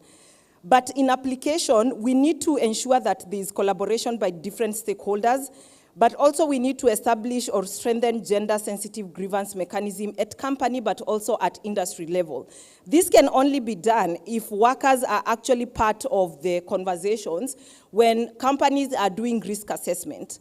And this is very important because you'll find out that sometimes companies are coming out with risk assessment tools, which are not necessarily involving workers at the grassroots level, but also the community, especially when it comes to the impact to the community, when it comes to environmental impact. So the design really needs to ensure that when it comes to complaint mechanism, it's yes, transparent, but also it protects survivors, and also it offers a way that workers can actually report some of these grievances if they choose to be anonymous. So that makes sure that even if there is an issue of vulnerability, that a worker do not necessarily feel that they are confident enough to report a certain violation, there is that fact that that the process does not expose them, and that means that they are not worried about losing their jobs. But what are really the risks when it comes to HRDD? And just from a quick analysis of how these human rights due diligence principles or frameworks are being developed. So one, there's a risk when it comes to first not involving workers in the informal economy and casual workers who are not part of the formal employment. So it's not yet clear in terms of, especially with the mandatory human rights due diligence laws, how far or to what extent these laws covers workers in the informal economy that supply to the main supply chains or the brands or the multinationals. So that's one. Secondly, there's also a risk of having the normal social audits that we use in the corporate social responsibility. The use of auditors, the use of multi-stage audits, and studies show that using these monitoring procedures does not really lead to substantial improvements of working conditions. So does this mean that we are actually borrowing whatever that was not working into these mechanisms? The other thing that we also noted when it came to Kenya trying, coming up with a framework, thank you. Coming up with a framework in terms of implementation of the National Action Plan on Business and Human Rights, is the fact that it's a blanket statement and not necessarily meant to make meaningful changes in the laws. So how do we also want to ensure that we are not coming up with principles that do not have a very stringent grievance mechanism, or also even risk assessment which involves workers, but even beyond risk assessment, what are the remedies that are available for workers in case of any violations? So this is quite important, and it's useful to ensure that while we are developing these action plan, workers are involved, but also grassroots organizations that are representing communities are involved in these processes, so that it can have a meaningful impact in terms of eradicating issues to do with, for example, sexual harassment or gender-based violence in general in the workplace, along the supply chains. Thank you very much. All right, thank you. And as we continue to ponder on what she has just submitted, my question to you is, for every individual seated here, do your member states or do your states have sufficient laws and regulations in regards to ensuring that the human rights, especially when it comes to the business aspect, do you have something that protects both formal and informal? Let's think about that. Next, I'll invite Michael. The podium is yours. Yes, thank you very much, Isabella. Good afternoon, colleagues. I have the fortunate and unfortunate incidents of speaking last, which means everything has been said already. And I could simply say I have nothing useful to add. But in reality, the brief I was given was to perhaps give some context to what exactly is the state's obligations in ensuring that the extractive sector is gender inclusive, and that development is not just an issue of infrastructure, but the real human beings that are the core of society are taken into account, that the rights of women and girls are included in any kind of extractive sector development. To put some illustrative, practical examples of how the state can fulfill what is usually known as this four-pronged obligations of the state: to respect, to protect, to fulfill, and to ensure that remedial measures are in place when rights are violated. Perhaps to also illustrate what roles national human rights institutions can play and civil society. And then to also highlight a few collaborative approaches that can be taken, because in reality there's no one institution that can vindicate the rights of women and girls because of the enormity of the powers that extractive industries have. I mean, some of these companies have budgets that far outweigh the revenue or GDP of some countries. So these are powerful actors, and it only would require a collaborative effort from various sectors of society to actually ensure that some significant accountability can be ensured, and that change can be sought. And I was also briefed to give at least one commitment that each of these actors, the state, the NHRIs, and civil society, can commit to, that if they were actually diligently implemented, could result in some change in how women and girls' rights are protected in the extractive sector. So that's the approach that I took based on the guidance that I was given. I think all the conversations that have gone on over the last 4 presentations or so in these 2 panels illustrates that the extractive sector can both be a blessing and a curse. It depends on really what states do. The states rely on the extractive sector as avenues for revenue that ensures that they are able to have the resources to build infrastructure, to provide social services, to pay public sector workers. So it's an important source of revenue, but it could have severe consequences if not properly regulated, and if accountability is not ensured in how these organizations operate.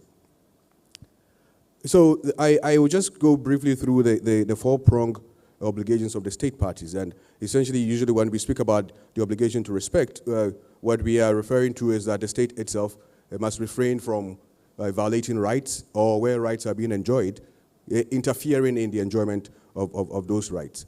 For me, when I think about this, the first thing that comes to my mind, oftentimes when we talk about business and human rights in the extractive sector, we tend to speak in terms of that these companies are often just some multinational corporations. But a lot of our governments are also involved in this sector through state-owned enterprises that are involved in the mining sector, or other times joint ventures between government entities and private corporations. We know famously of Shell and the Nigerian National Petroleum Corporation that wreaked havoc in Ogoni land. The famous Sarah case come out of that arrangement between Shell and the government of Nigeria. So I think primarily it is incumbent on the state when it is involved in the extractive sector, whether as state-owned enterprises or as a joint venture between state entities and the private corporations, that all efforts are taken to ensure that rights are not violated in the process of implementing those kind of business enterprises. I think it also means that the state must refrain from enacting legislation that makes it easy for extractive sector operators to violate rights. We know of instances where states are enacting legislation that is providing blanket immunity, providing caps on the amount of compensation that you may be able to claim against violations that are committed by extractive companies in the name of trying to attract investment. These enable rights to be violated without proper remediation, and those are by all means avenues that states may be complicit in their obligation to respect human rights. I think for me, one of the other avenues that the states need to take this respect obligation seriously is to refrain from long-term tax exemptions. Because if we are talking about women's socio-economic rights and the need to provide education, healthcare, social protection, and the rest, then the state requires resources. And if you have a multinational corporation or some other enterprise that is involved in the extractive sector that is given a 10, 15, 20-year tax exemption, that certainly is a significant revenue that the state would have otherwise had to provide these kind of socioeconomic rights that women and girls require to live effectively in society. But perhaps the state must also refrain from harmful conduct that targets women, human rights, and environmental defenders. In many contexts, the people who are resisting the operations of extractive industries are being bullied, state surveillance. There are even instances of targeted assassinations of individuals and community leaders, many of them who are women, who are resisting the kind of devastating impacts that is occurring within their communities because of the conduct of extractive industries. And many instances, state officials are involved in these kind of violations. So it is vitally important that the state does not allow itself to be used or perhaps acquiesced by extractive sector companies to brutalize their own citizens who are just simply trying to resist attempts at exploiting resources without taking the necessary precautions that are supposed to be provided. I think it is also important that the state, in granting licenses, ensure that there is reasonable consultation, effective consultation, if I may put it that way. This has been highlighted over and over again. that in many of these consultations, men are the perceived natural leaders of various communities. And therefore, you would have situations where licenses are granted to these businesses, and the concerns, the interests, the voices of the women and girls are never heard in these processes, so that the issues that concern them are not factored into whatever conditions that may have been interwoven into these licensing regimes that essentially may have protected the rights of women and girls.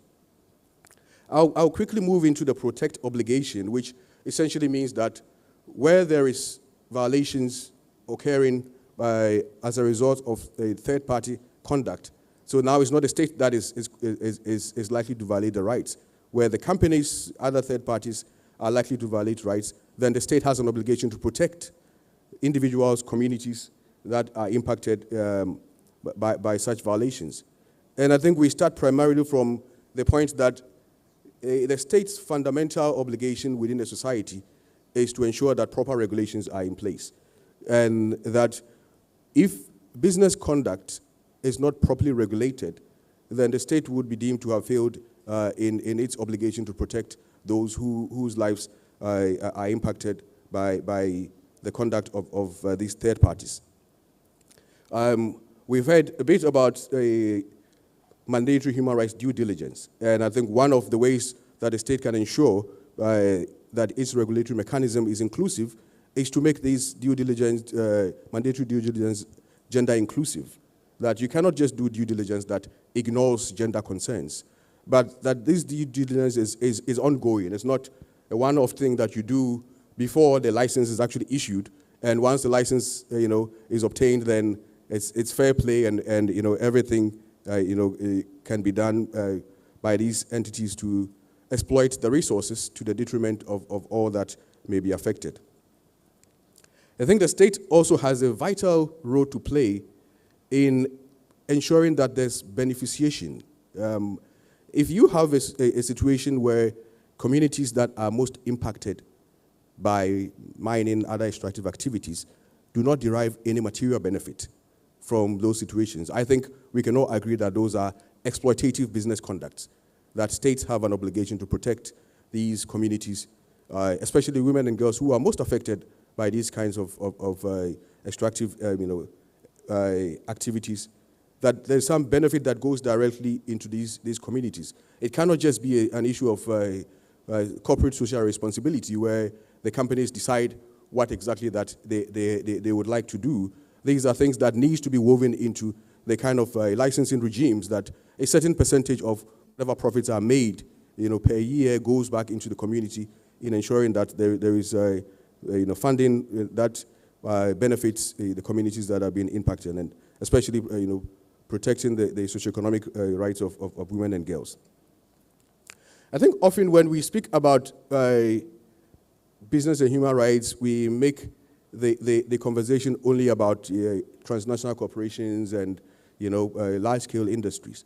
But when it comes to the extractive sector, some of the most destructive conduct actually come from informal miners, so-called small-scale illegal miners who pollute water bodies. Dr. Tarisai took time to explain the extent to which these kind of pollutions affects the rights of women and girls, the defects in birth, the kind of maternal health consequences that heavy metals and pollution actually cause in these communities. Sometimes you have criminal gangs that are going to women's farms and ejecting them so that they can actually engage in illegal mining. And those are law enforcement issues that a state must take seriously to protect women and girls against such conduct. We find often in situations where these kind of informal illegal mining activities emerge, the increase in teenage pregnancies. That in many communities you have people who are engaged in illegal mining exploiting young girls. Sometimes, I heard a horrific story yesterday of someone who thought we might be able to do some litigation, that in a community in this very country, girls as young as 10-year-old are being given contraceptives because the parents are scared that they are likely to fall pregnant as teenagers because illegal miners have money to spend and they are using money as incentives to exploit young women and girls. So states must take this obligation to enforce their criminal laws to ensure that they protect women and girls against this kind of exploitative sexual behavior that may arise because of the funds that immediately become available because of illegal mining.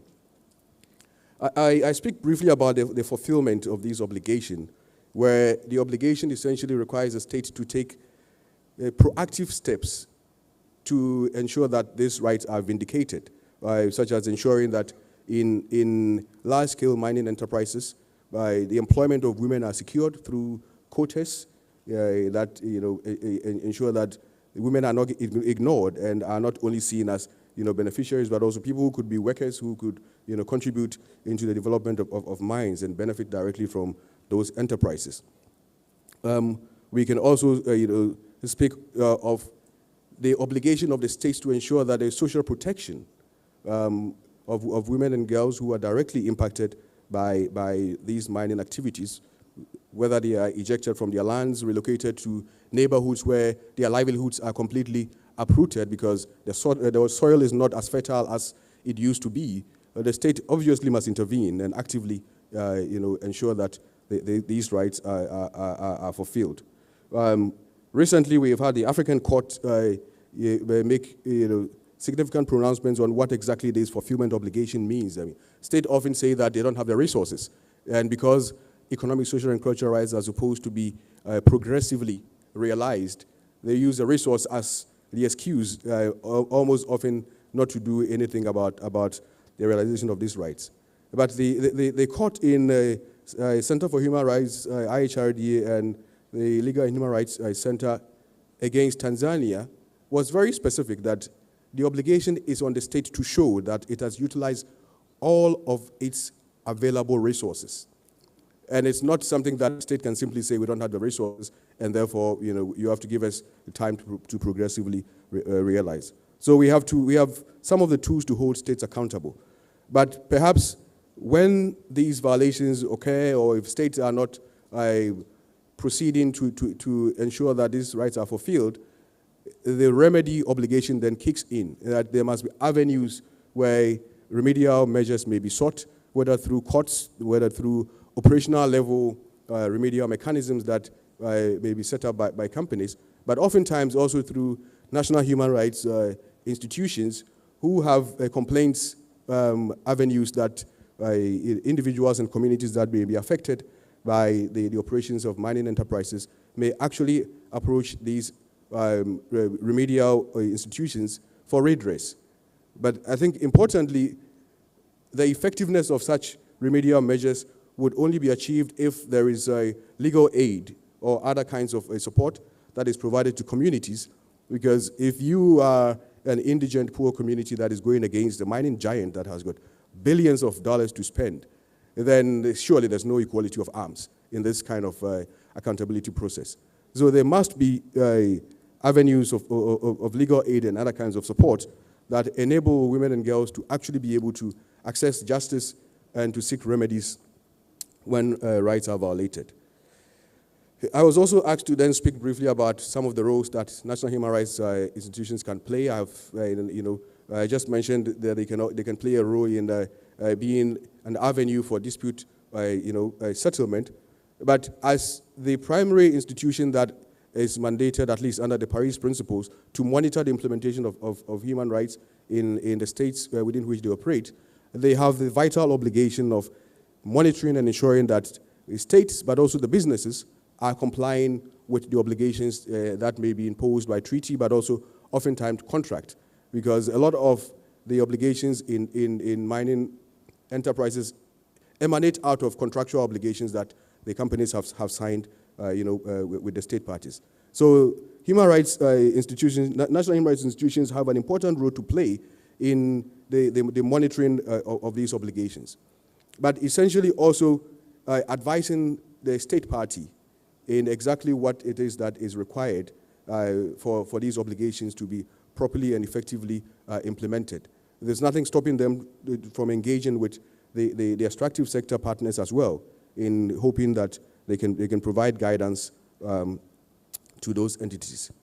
Civil society, of course, has an important role to play in advocating for the inclusive legislation that is necessary to set the baseline, because accountability relies on clear, and adequate legislation and policy upon which you actually then can go to the state or to the company and say, this law or legislation or policy exists, and you are breaching those legislation. So civil society has that vital role of advocating for legislation that regulates and seek accountability for harmful business conduct in the extractive sector, but vitally to build the capacity of women and girls to understand how their rights may be affected, because oftentimes communities do not have the vocabulary or may not even understand the nature in which their rights may be violated. So it's important to build capacity, but to provide also the avenue for grassroots monitoring and documentation. Oftentimes, as lawyers, we would say that evidence is the rule of the game. So accountability is as effective as the evidence that you actually show, that you have to show that the conduct of the business or organization is infringing on specific rights within the community. And without monitoring, documenting, and actually being able to use those kind of documented violations as avenues for advocacy and accountability, then we really would have missed a big opportunity in observing violations but not having the tangible evidence that is required to ensure that the corrective measures are undertaken.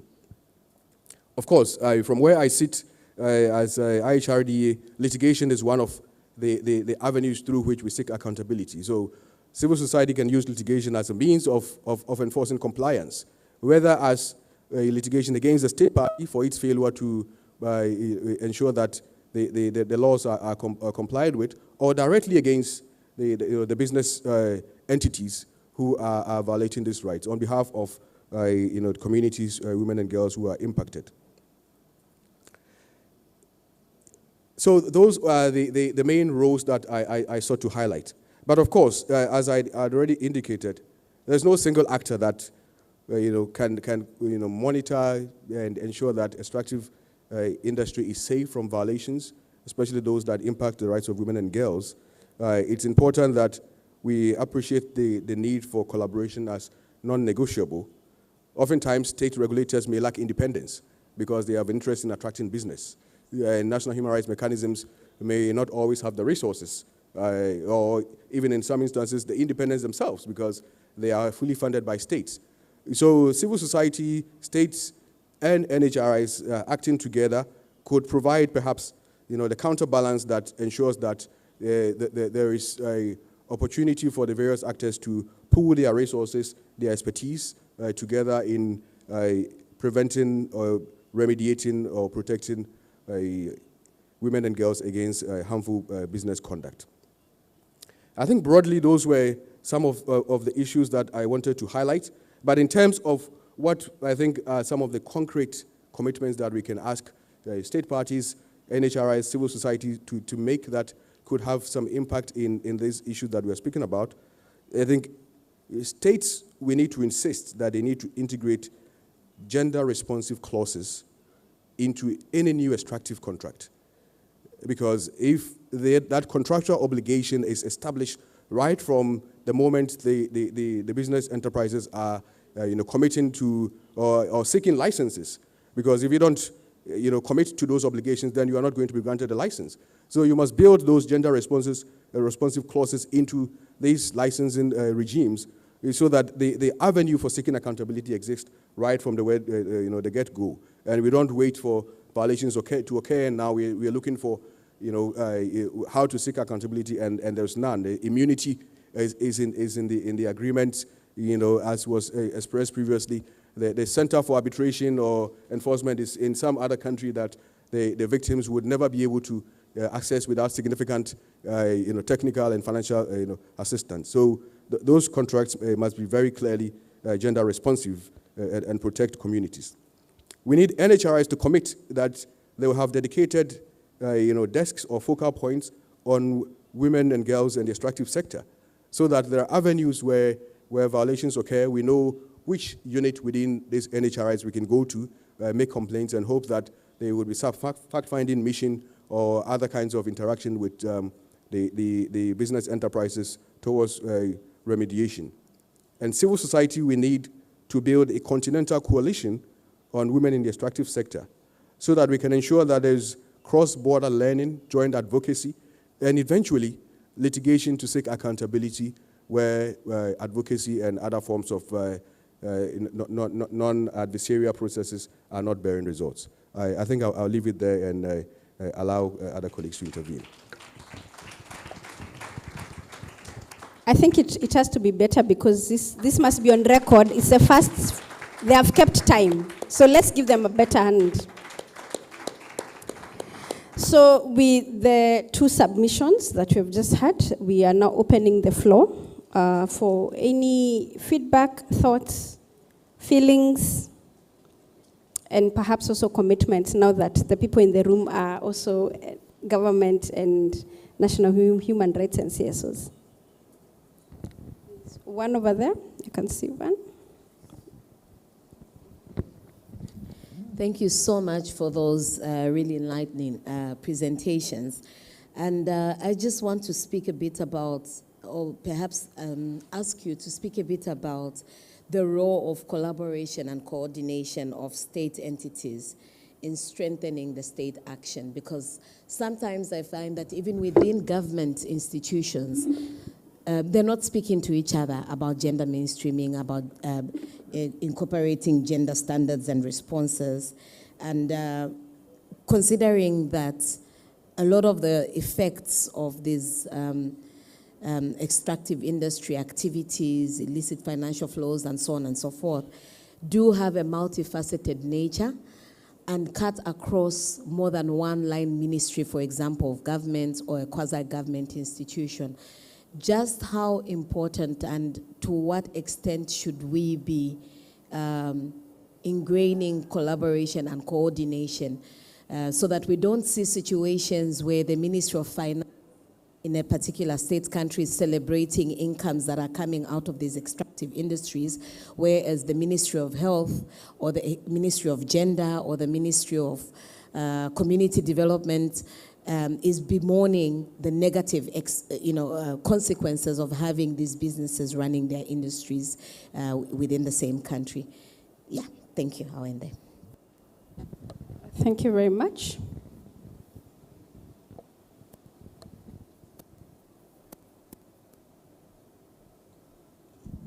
Thank you very much. It will be a comment and building on the previous speaker's intervention.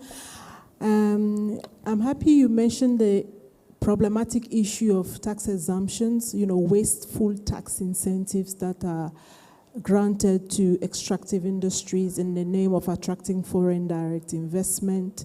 And I think one issue to highlight is the necessity for countries to conduct regular cost-benefit analysis of those tax incentives, because the intended goal or purpose of those tax incentives or tax holidays is normally to have some sort of positive impact on the economy, but in reality, I think it does more harm than good. So I think that's something we have to raise awareness in our respective governments on the need to conduct regular cost-benefit analysis to ensure that those tax incentives are actually not wasteful. And I also think that one of the reasons why our governments engage in that kind of wasteful approach is because of something called the race to the bottom. Many countries, it's like in a market, okay? And then when extractive industries come to the continent, each country wants to attract the most. So it will be like, I have 5-year tax holidays, 7-year tax holiday, please come to the place where you pay the lowest tax. And I think that's something to stop as well. Thank you.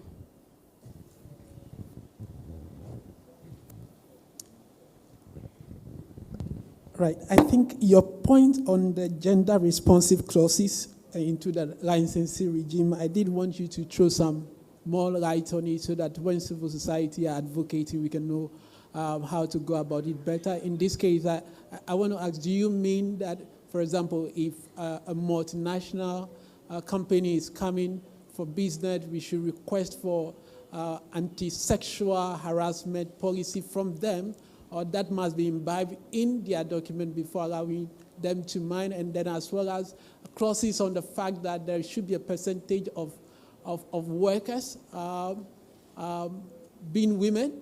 Is that what you are requesting for, or is that what you meant by this statement? The second one have to do with, community-owned mines. As a case study, I think about a year ago or something of sort, the Electrochem Ghana issue, which have to do with a salt mine which a community owned, and then largely most of the extractors are women. But unfortunately, when this new business came through, most of the women end up losing their job. And because this has become a privately owned mine. So in terms of salt mining, I mean. So I just want you to throw kind of a perspective to that ecosystem where a community owned the mines, but government intends to give it out to a private developer, and at the end of the day, almost all the women who mine such resource end up losing their job. What should we advocate for, and what should we look out for in terms of advocacy? Thank you.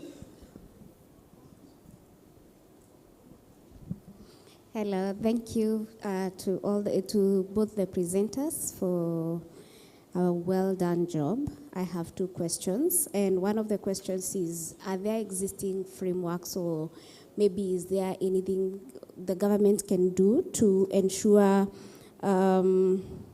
that licensing and also regulatory frameworks for extractives explicitly safeguard women's rights in a gender responsive approach? But also the other question is in regards to how, what accountability mechanisms exist to ensure that state-owned enterprises in extractives are gender responsive. Thank you.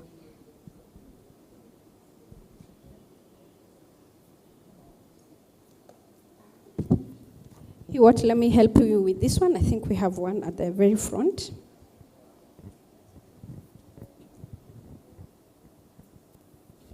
Thank you so much, moderators and our other panelists. My name is once again Namkwaya Winifred, the Vice Chairperson, Disabled Women in Africa. I have recommendation. From here, members, I want us to adopt some of my recommendation which I'm going to submit. Like in the district where I come from in Uganda, it is called Kasanda. It's a gold mine district.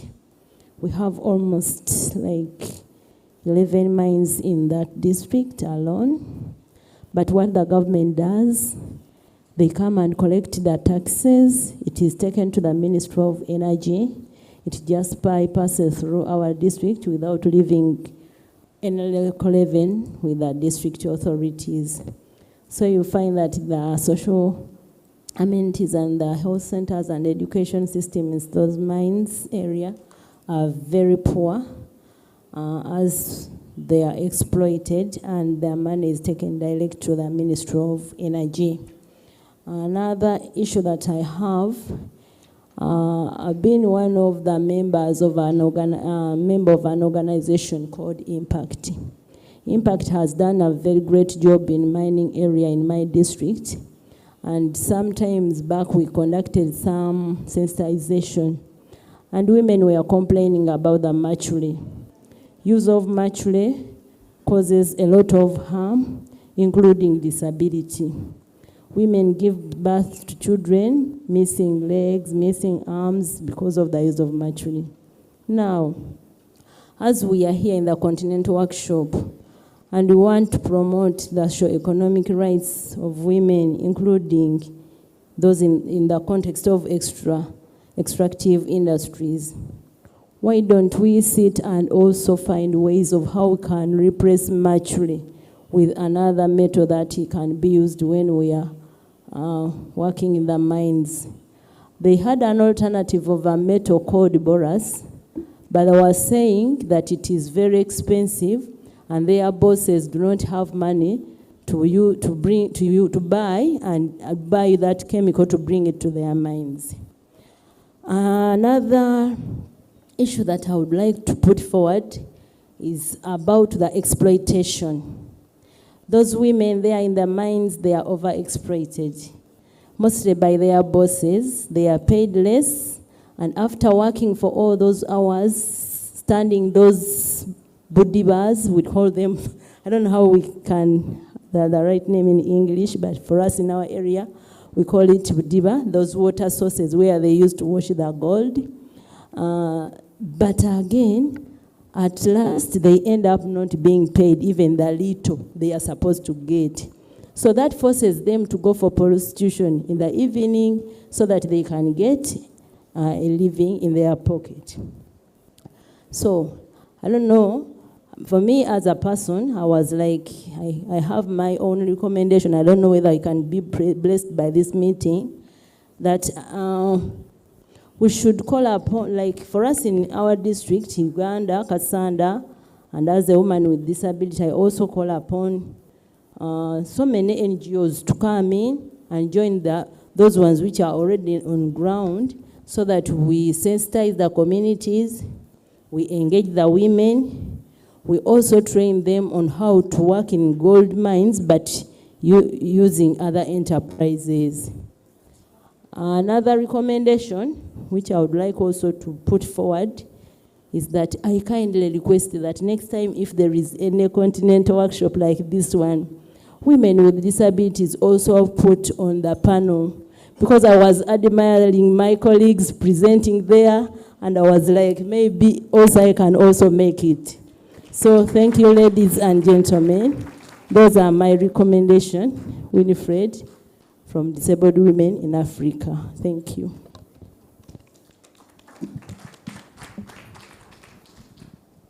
Fantastic. I think let's just start with that round. And yeah, Michael. So both Michael and Ms. Wamai, the questions have revolved around collaborations. There was discussion around cost-benefit analysis of how then they arrive at tax exemption.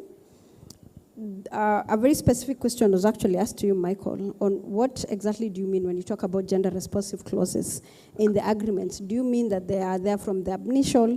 Do you mean it's something that they should be able to put in just for women to be able to be there? So it would be nice if you're able to expound.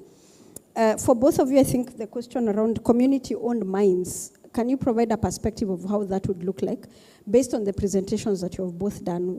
Situate it to make it make sense for them from a community perspective. And then there was a question on any frameworks that exist that then go ahead to particularly safeguard women. So I think you can tie this to the issue around clauses, yeah?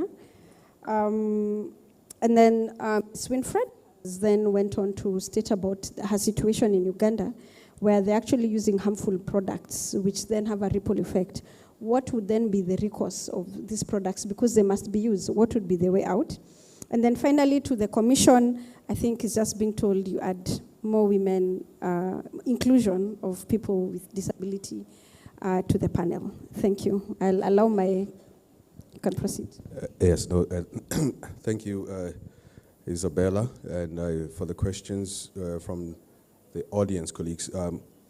I agree that collaboration among state agencies is vitally important, because if you have different state institutions having different ideas on what must happen, you end up with policy incoherence, you have incoherence in the practices, and sometimes even competition among various state entities.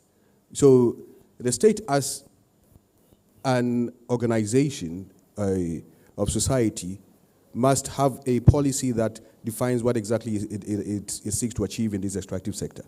It cannot be that the Ministry of Finance has different idea of what these extractives mean. Social development has a different idea of what is supposed to be the measures that are being adopted to address violations.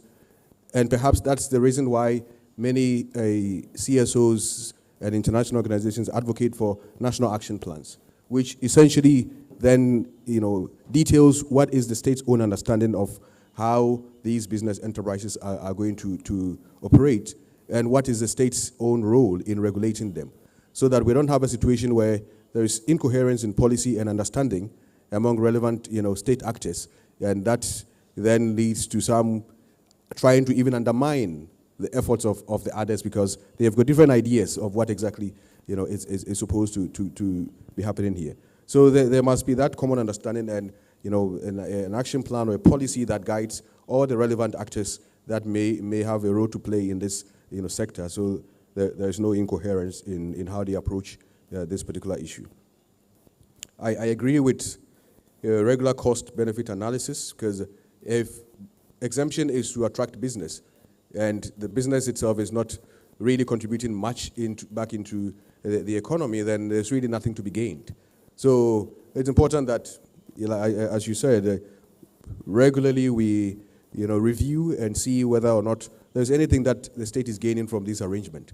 And if nothing is being gained, then clearly it's that extractive industry is not benefiting anybody. You're causing destruction to environment, displacing people, livelihoods are destroyed, and yet no taxes are being paid.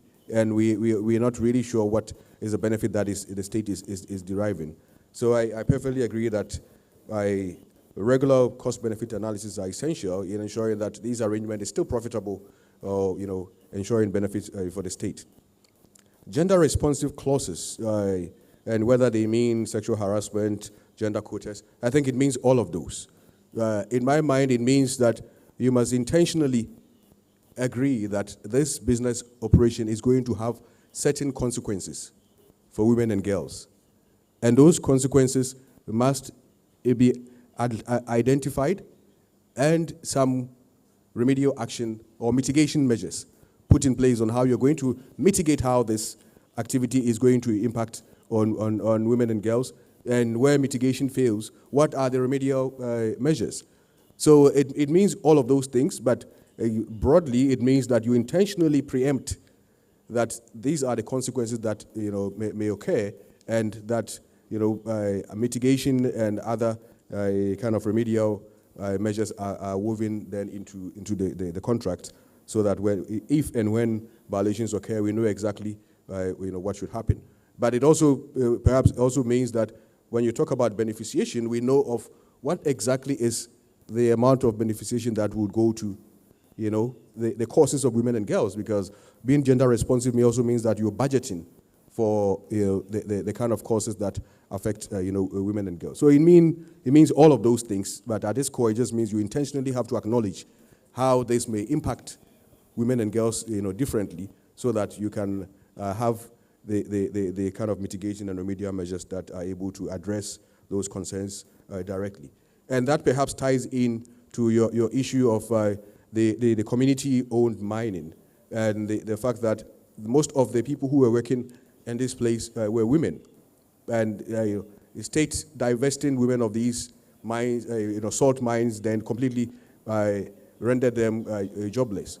A gender-responsive, perhaps the state is taking this measure because of inefficiencies. They think perhaps if you gave this to a commercial salt mining enterprise, then the yield will be higher, the revenues will increase, they can get more taxes, from whatever the resource that has been exploited, in this case, which is salt. But a gender-responsive approach would essentially mean that the company first have to acknowledge that most of the people who have been affected by this kind of divestment are women, and to make deliberate commitments that majority of its employees are actually going to be women, because then you are able to solve that situation where all these women are displaced from their livelihood opportunities. This company comes in and bring a whole set of men to come and start mining this salt. Meanwhile, it was not as though the women did not have the capacity to actually engage in that activity. So those are some of the ways that if you were gender responsive, you could have insisted that this may lead to inefficiency, but if any entity comes in here, a significant majority of the people who will be employed by that company would have to be the women who are being displaced from this, community sort mining enterprise. Are there any frameworks? I think there are plenty of frameworks that we can find from treaties, from even national constitutions and legislation. The real, perhaps, sticky point often is about whether the states are actually are committed to these treaties or their own national laws. So it is not for want of legal frameworks. The frameworks are bound. You can talk of the African Charter, the Maputo Protocol, different other, CEDAW. All of these are frameworks that can be, used as avenues of creating gender-responsive frameworks. But then implementation and the commitment of the states and other actors in society, such as these, business enterprises, is the real, point where the policy ideals and the actual practice does not, marry each other, and then the real problems, exist.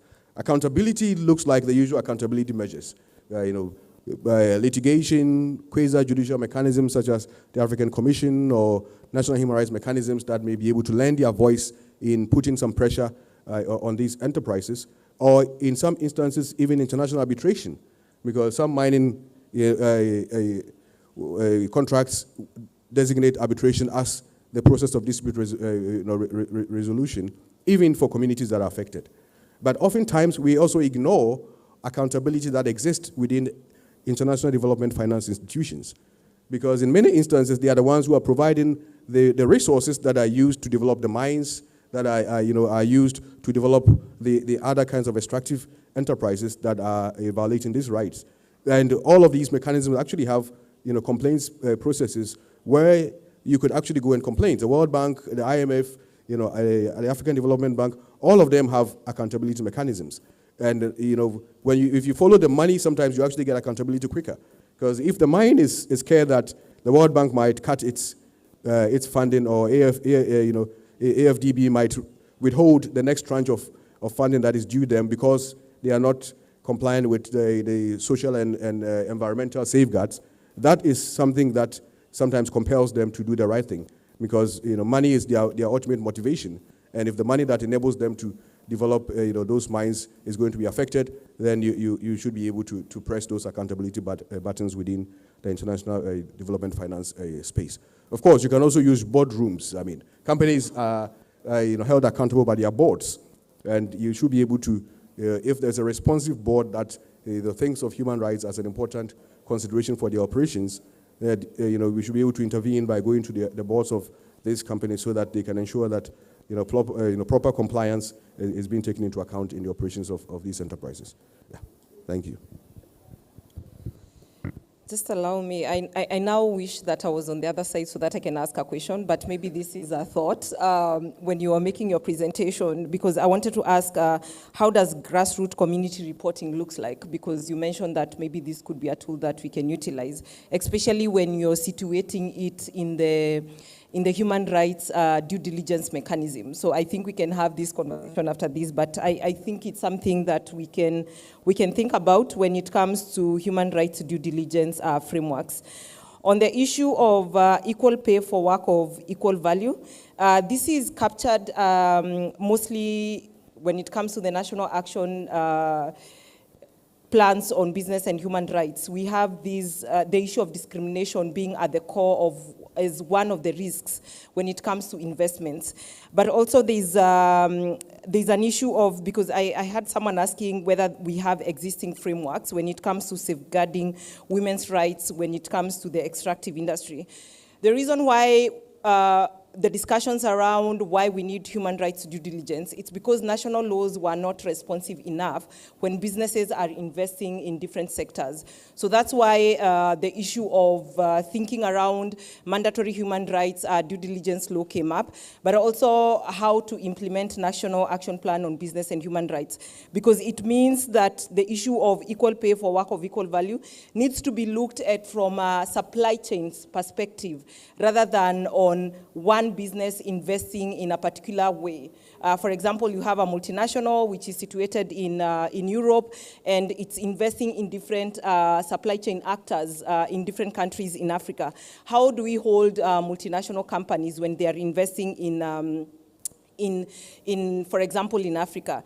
But also another perspective which is new in terms of these human rights due diligence frameworks that are being developed is the issue of risk assessment, which is not in so many of our laws, but also remedy, and also issues to do with prevention, because companies now are mandated to make risk assessment in terms of when they are investing, let's say, in the extractive industry. Which are the risks or human rights risks that are coming out? Is it sexual harassment? Is it gender-based violence? Is it issues to do with occupational health and safety? Is it environmental violations? All these issues, then when it comes to human rights due diligence mechanisms, then companies are mandated to do risk assessment, but not stop there.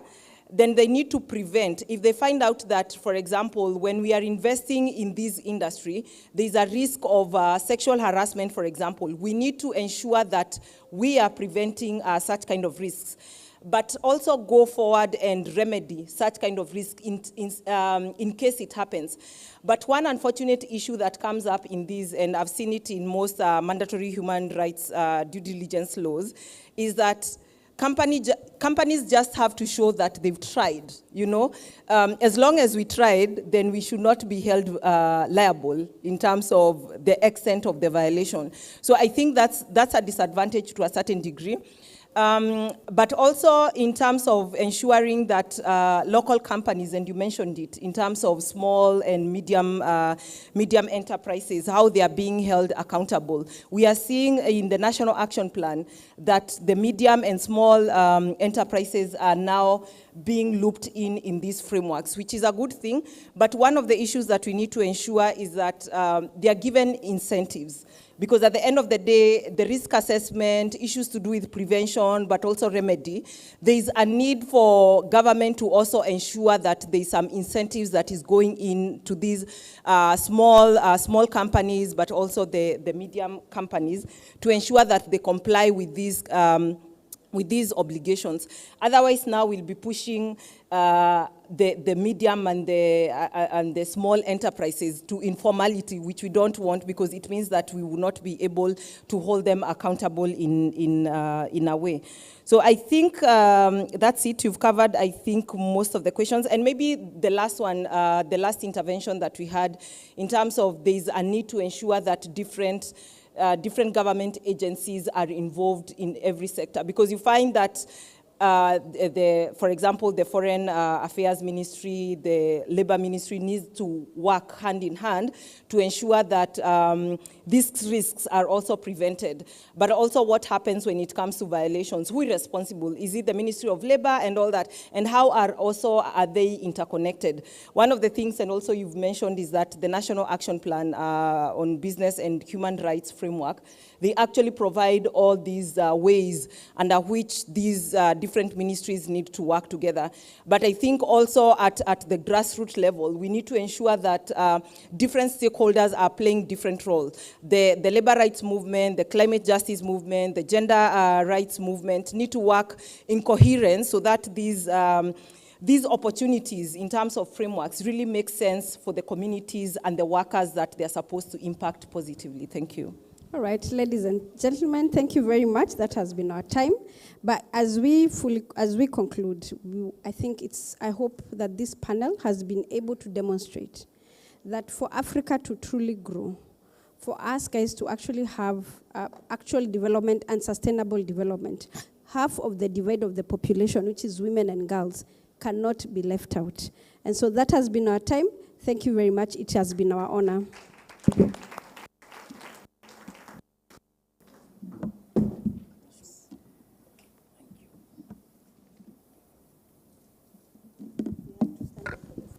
Une salve d'applaudissements encore pour ce panel. Pendant que la photo de cristallisation du moment est en train de se faire, nous sommes pratiquement au terme de ces 2 jours de travaux.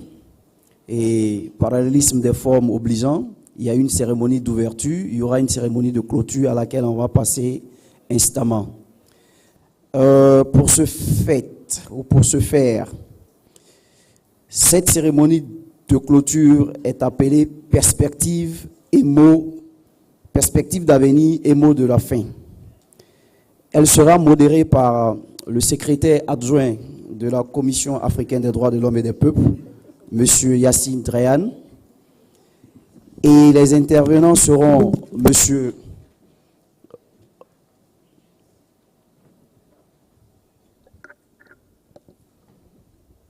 Excusez-moi, on me parle dans mon oreillette, même si je n'en ai pas.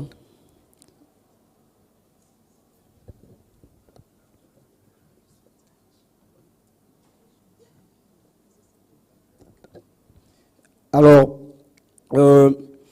donc, de ce fait, il y a M. Maolo Dombash, qui est juriste à la Cour africaine des droits de l'homme et des peuples, qui va nous faire les recommandations principales de ces 2 jours de travaux.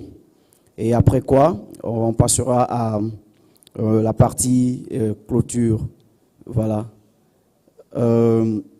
Monsieur Dombash, j'espère que vous avez une bonne bouteille d'eau. Ça va vous prendre de l'énergie. Et je vous passe le micro pour cette partie. Je vois Madame la vice-présidente de la commission qui me fait des signes. J'irai chez vous prendre ce que vous êtes en train d'essayer de nous dire. Merci. Merci beaucoup Bruno pour cette introduction. Je remercie l'équipe de m'avoir confié la tâche la plus simple après toutes ces discussions brillantes. Les recommandations qui suivent constituent un appel à l'action adressée au gouvernement, institutions et communautés à travers l'Afrique, afin qu'ils aillent au-delà des simples engagements et traduisent les principes en réalité.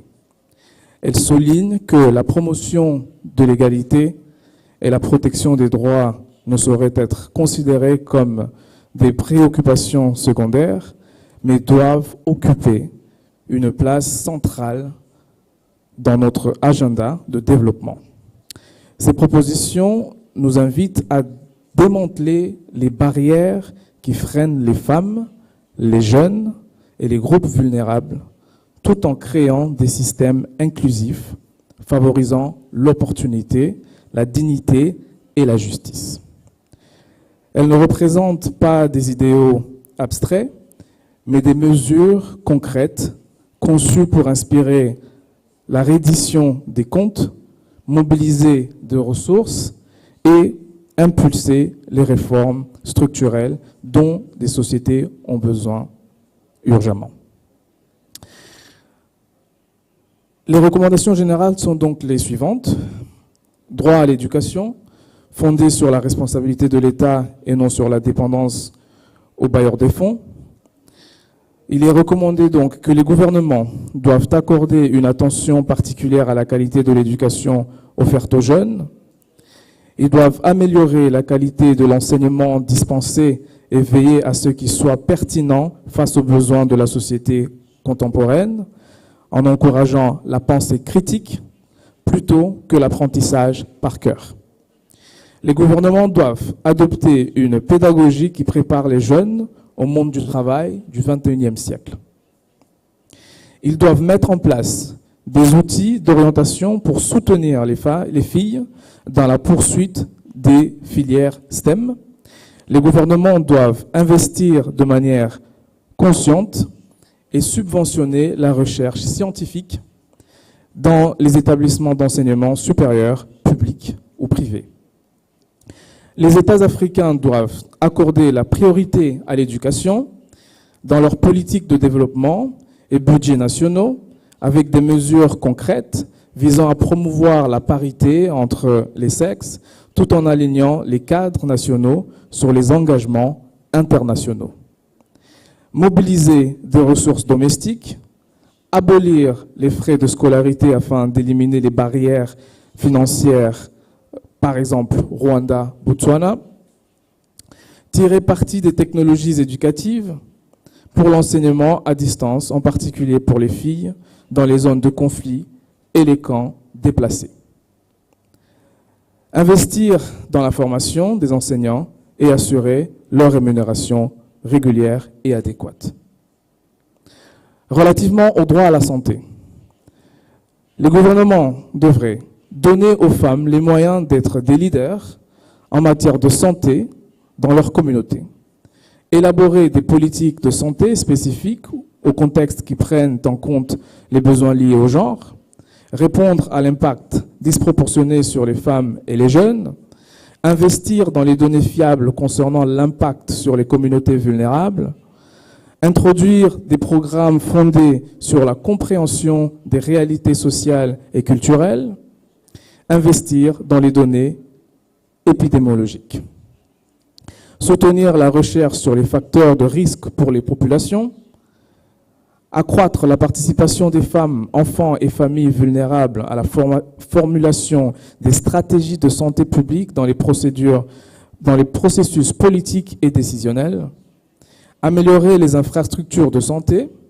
mettre en œuvre des interventions ciblées pour garantir un accès équitable à des soins de qualité pour les populations vulnérables, concevoir des systèmes de santé inclusifs répondant aux besoins des diverses communautés, doter les femmes des connaissances compétentes et soutien nécessaire pour prendre des décisions éclairées en matière de santé, favoriser le mentorat entre pairs pour celles ayant subi des défis similaires liés au genre, promouvoir l'autonomisation économique, inclure les hommes dans les programmes d'éducation à la santé, de santé infantile et de planification familiale, ainsi que dans les initiatives visant à remettre en cause les normes de genre néfastes afin de promouvoir une responsabilité partagée dans les soins et la santé. Introduire des structures communautaires novatrices, conçues, possédées et gérées par les communautés elles-mêmes.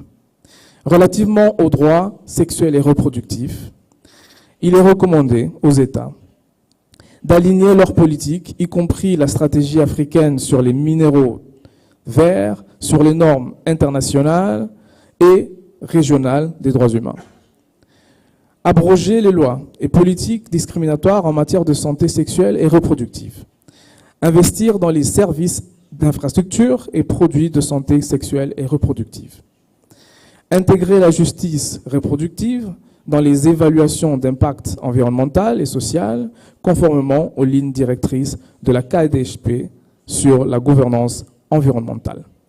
Concevoir et financer des systèmes de santé et de sécurité sociale sensibles au genre, y compris une couverture sanitaire universelle. Associer de manière significative les femmes au processus décisionnel lié à la terre, au travail et à la gouvernance des ressources. Renforcer les mécanismes de responsabilisation en cas de violation des droits sexuels et reproductifs relativement au droit à la propriété. Poursuivre le dialogue pour trouver des solutions aux discriminations persistantes, exercer une pression sur les responsables afin de résoudre les problèmes relatifs aux droits fonciers et de propriété des femmes, entreprendre des réformes juridiques et un plaidoyer ciblé pour lever les obstacles imposés par la loi, abroger les lois portant atteinte aux droits fonciers et de propriété des femmes, promouvoir la documentation des droits fonciers des femmes, exemple, titre de propriété, et renforcer les capacités des femmes et communautés à faire valoir leurs droits à travers l'éducation. Relativement au droit au travail, harmonisation et application du droit, harmoniser les lois statutaires, coutumières et religieuses pour éliminer les contradictions, renforcer l'application des droits successoraux et de propriété avec des ressources dédiées. Protection sociale sensible au genre. Instaurer une assurance maladie universelle, des pensions transférables, des services de garde d'enfants accessibles et des prestations complètes de maternité couvrant les travailleurs du secteur formel et informel. Inclusion financière innovante. Élargir les systèmes de garantie collective, les cadres de garantie mobilière et les solutions fintech adaptées aux activités économiques diverses des femmes. Gouvernance inclusive. Accroître la représentation des femmes dans les syndicats, conseils d'administration, associations de commerçants et instances de décision. Adapter les cadres législatifs du travail à une perspective féministe en dépassant le modèle basé sur l'homme industriel blanc. Éliminer la violence et le harcèlement des obstacles. Éliminer la violence et le harcèlement, obstacles structurels à la réalisation du droit au travail des femmes. Reconnaître le travail de soins comme une infrastructure économique. Renforcer le pouvoir collectif des femmes pour peser dans les politiques et cadres juridiques. Veiller à ce que l'avenir du travail ne reproduise pas les inégalités passées. Promouvoir la coopération transnationale pour lutter contre le travail forcé. Aller au-delà du quota de 30% et viser la parité à 50%. Intégrer dans le droit national la protection des travailleurs du secteur informel. Relativement aux droits des femmes dans les industries extractives. Assurer une participation effective des communautés fondée sur l'autogouvernance inclusive et la gestion traditionnelle. Promouvoir les mécanismes de régulation et de contrôle communautaire, intégrant les garanties d'égalité, de genre, de diversité, de transparence, de consentement libre et éclairé et d'accès à la justice. Évaluer régulièrement ces mécanismes pour garantir leur pertinence. Promouvoir l'apprentissage croisé entre communautés et pays africains et investir dans de nouveaux modèles utilisant la technologie face aux défis contemporains, notamment le changement climatique. Recourir à des mécanismes transnationaux pour lutter contre les flux financiers illicites. Finaliser la politique de l'Union africaine sur les entreprises et les droits humains. Promulguer la loi sur l'indemnisation des travailleurs en cas d'accident. Assurer que les contrats avec les multinationales relèvent de la juridiction des tribunaux du pays hôte. Relativement au développement inclusif en matière de genre, il est nécessaire d'adopter une approche holistique de ces questions impliquant toutes les parties prenantes concernées, à savoir les États, les INDH, les organisations de la société civile et les entreprises. Les entreprises doivent inclure les travailleurs dans les discussions et plans d'action relatifs aux évaluations des risques qui les concernent.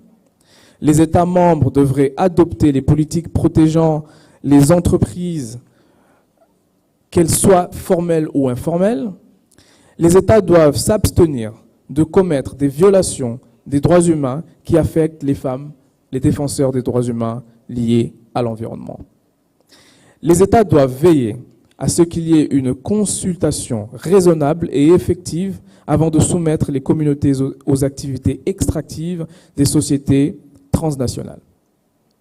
Le devoir de diligence des entités doit être sensible au genre. Les États doivent s'assurer que leur régime de délivrance de licence aux sociétés transnationales protège le bien-être et les droits des femmes. Les organisations de la société civile devraient recourir aux contentieux stratégiques comme moyen de faire respecter les droits des communautés affectées. Les organisations de la société civile doivent mettre en place un réseau continental de réflexion et d'échange d'idées sur les meilleures façons de protéger les femmes dans les industries extractives. Les INDH devraient disposer de bureaux dédiés et de personnes focales chargées d'aider les femmes victimes de violations par des sociétés transnationales. Les pays doivent réaliser en permanence des analyses coûts-bénéfices concernant les incitations fiscales afin d'en évaluer la faisabilité. Et finalement, les recommandations adressées à la Commission africaine des droits de l'homme et des peuples. Celle-ci devrait élaborer des lois types, normes et lignes directrices pour protéger le secteur informel et minier. Rendre plus précises les recommandations issues de l'étude de 2021 de la KDHP sur les industries extractives. Développer les normes africaines en matière de responsabilité sociale des entreprises. Organiser des audiences périodiques sur les activités des multinationales, sensibiliser et encourager au paiement de compensation en cas de violation, mener des visites sur le terrain et des missions d'enquête dans les pays affectés par les activités des industries extractives. La Commission africaine doit finalement également inclure les femmes handicapées dans ses programmes et leur permettre de participer pleinement au panel. Je vous remercie. Voici les recommandations. On applaudit à la fois M. Dombashi et ses recommandations qui sont le résultat de tous les travaux de ces 2 jours. Ce qui est intéressant dans cette affaire, c'est que à ce niveau, il n'y a pas d'interaction, donc on va pas tirer en long. Je pense que le secrétariat va trouver les moyens de pouvoir vous faire interagir avec ces recommandations pour qu'elles deviennent finales à un moment donné. Donc voilà, c'est juste vous dire que tout a été bien noté et que vous pouvez compléter selon un canal qui vous sera précisé. Merci encore à vous tous et bravo. Alors, I think now we are moving to the closing ceremony per se with the final remarks. I will hand over the mic to His Excellency, our Deputy Secretary, to lead us through this closing ceremony. I thank you. Your Excellency, you can join us.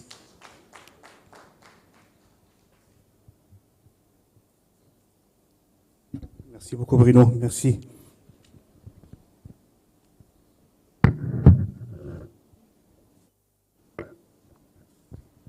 Mesdames et messieurs, tout protocole observé, au nom de la Commission africaine et de ses partenaires, la JEZ et l'IPAS, je vous souhaite la bienvenue encore une fois à ce moment de clôture de notre atelier sur la promotion des droits économiques, y compris dans les droits des femmes dans les industries extractives.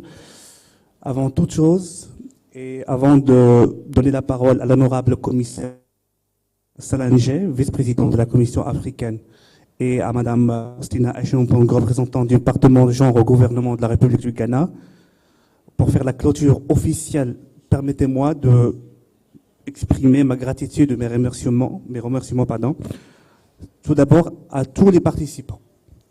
Merci pour votre présence, pour votre écoute active, pour votre engagement tout au long de ces sessions. La richesse des échanges, la qualité de vos questions et votre énergie positive ont été le véritable moteur de cet atelier. Je tiens également à remercier chaleureusement nos intervenants, panélistes exceptionnels, pour avoir partagé leurs expertises avec tant de patience et de professionnalisme. Et enfin, un grand merci à l'équipe logistique qui a œuvré dans l'ombre pour que tout se déroule dans les meilleures conditions.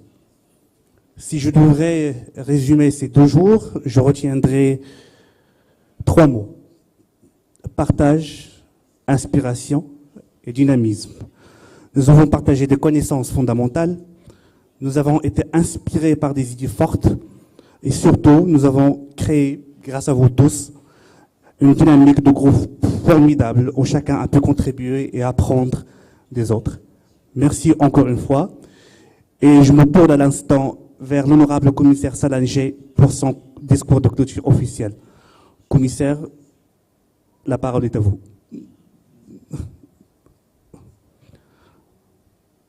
Ou bien,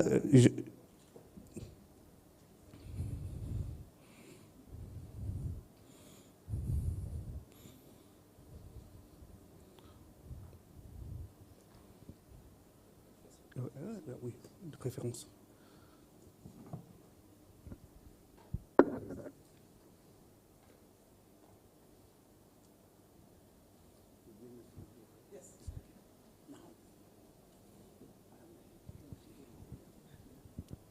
Floor is yours, Commissioners.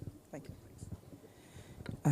Thank you very much, Deputy Secretary Commission, the moderator of the closing session of this very important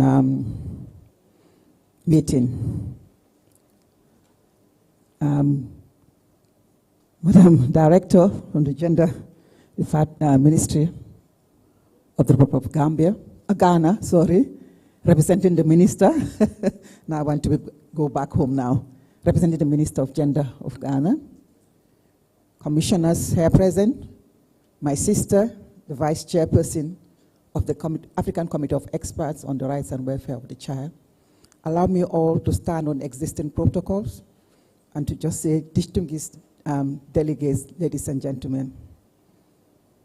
As we come to the close of this very important Continental Workshop, on behalf of the Chair, the Commissioners, and the entire membership of the African Commission on Human and People's Rights, including the staff, I wish to sincerely thank all participants for your valuable contributions, insights, and unwavering commitment to advancing the economic, social, and cultural rights of women, particularly within the context of the extractive industry, because that is the theme of this convening.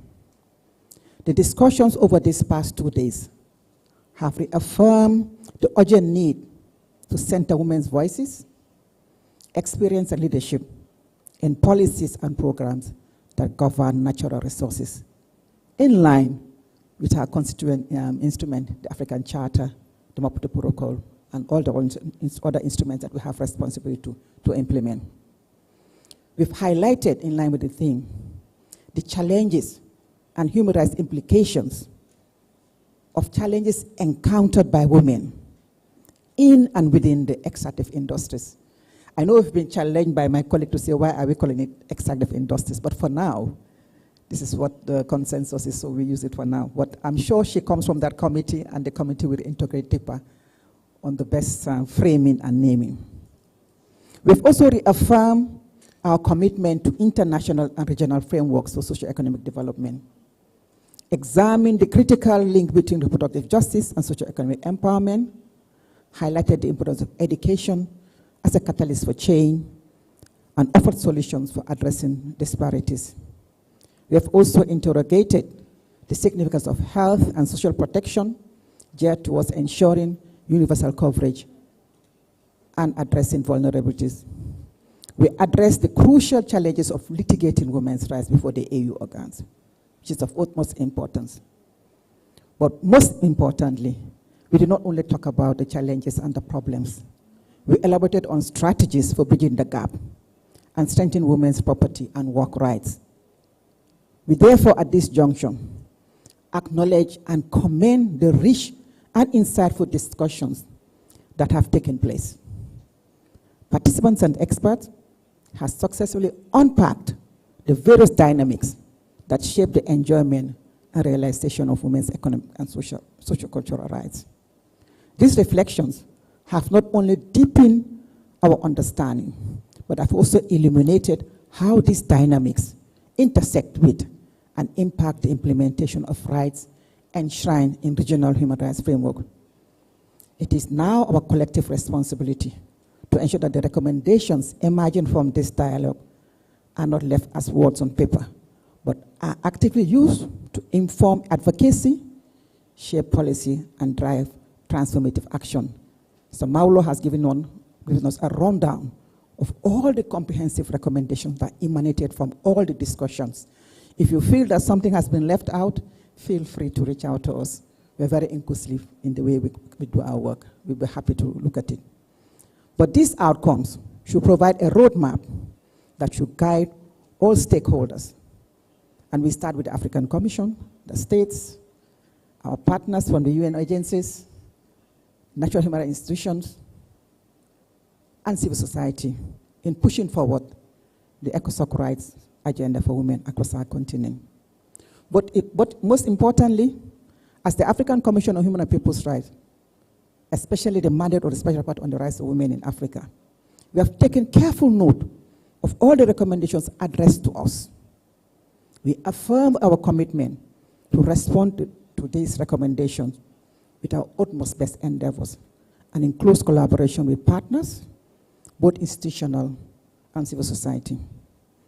Ultimately, the realization of women's ECOSOC rights is a collective responsibility, one that requires the will, commitment, and coordinated effort of states, like I said, regional mechanisms, national human rights initiatives, civil society actors, and communities alike.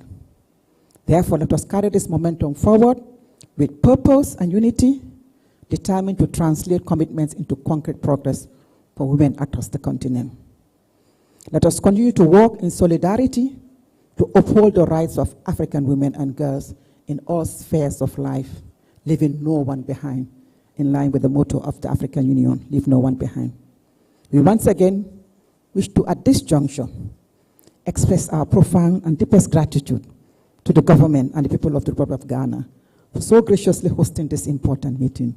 Thank you very much, Director, and extend this message to your government. Your warm hospitality, excellent facilities, and unwavering support have provided a conducive environment for meaningful dialogue and collaboration, and we thank you one more.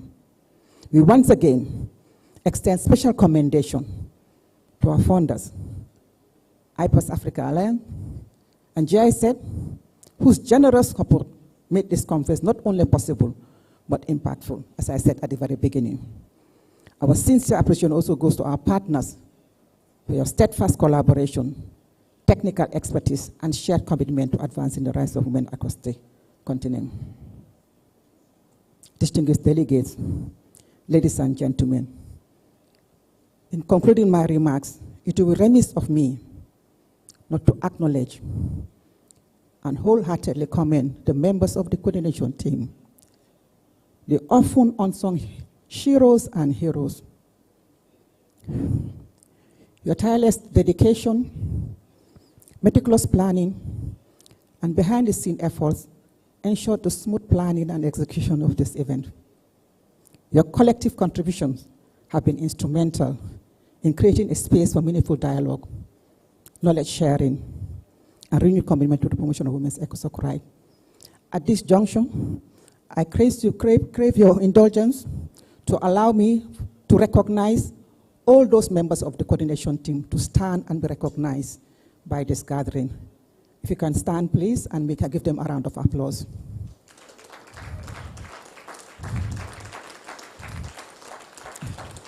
I think, where are the others? Musu, where is Musu? Musu, I said Amanda? Is that Amanda? Yes, everyone, so that, yeah. At this juncture, I'm getting very emotional because amongst a very dedicated member of the coordination team, one of them is not with us, and we have him in our thoughts and prayers. Angelo is not with us, but he did work very hard together with the entire team. So at this juncture, I would just like to, because I'm getting very emotional, and I think Rizan is also here, or everybody who's been involved in the coordination of this workshop. You've just been commended. Everyone, we just want to make sure they recognize you, because most times we apply in beautiful surroundings, we have statements and speeches, but then we don't recognize that the engine behind that was people who work behind the scene. So I have the habit, always before I close my meetings, to recognize and encourage, so that at least it is, no matter how difficult it is, because I know it's really, really demanding and taxing, but the acknowledgement and recognition will actually help. With those few remarks, I thank you all for your kind attention, and we look forward to working ahead. Musu is here. I think if you can give her a round of applause, because she really, I think, recognized her email. She was the one who was coordinating with everyone. Thank you very much. Thank you. Thank you very much.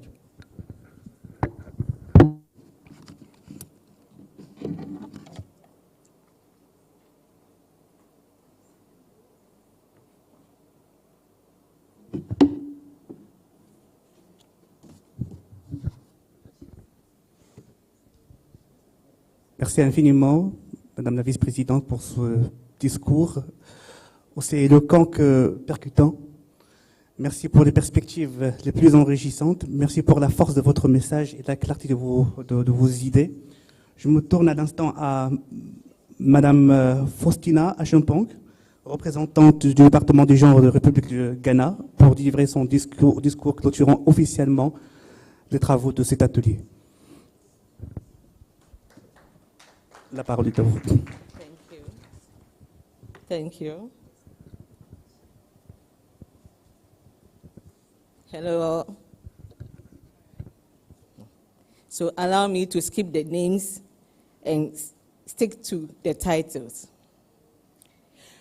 The Honorable Commissioner, African Commission on Human and People's Rights, the Vice Commissioner, African Commission on Human and People's Rights, staff of the African Commission on Human and People's Rights. I think you have just been acknowledged.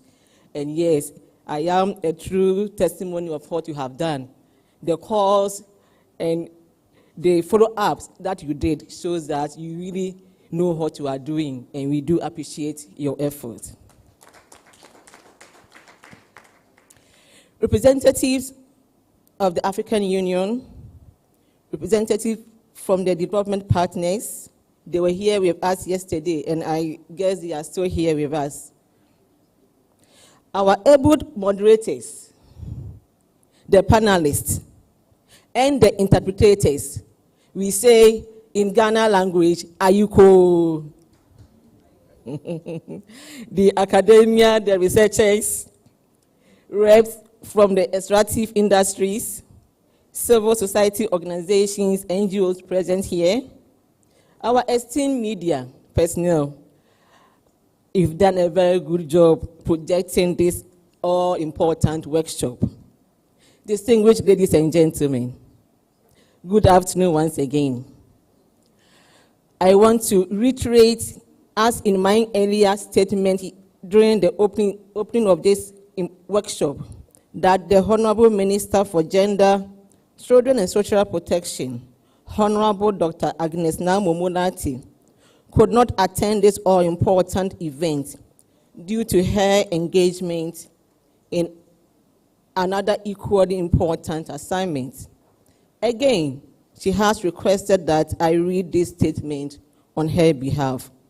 And so kindly permit me to read the statement. It is an honor for me to give the closing statement at this second and last day of the Continental Workshop on promoting the socio-economic rights of women and girls, particularly those in the extractive industries. I wish to express my appreciation to our distinguished speakers for taking time off your busy schedules to travel far and near to take part in this workshop. Your being here is a demonstration of your commitment towards the promotion of gender equality and women's empowerment across our continent. Ladies and gentlemen, I am confident that our 2 days here has helped in achieving our set of objectives, which is to create awareness on the socio-economic rights of women, including those in the extractive industry, and address the systematic barriers that perpetuate the violation of their rights.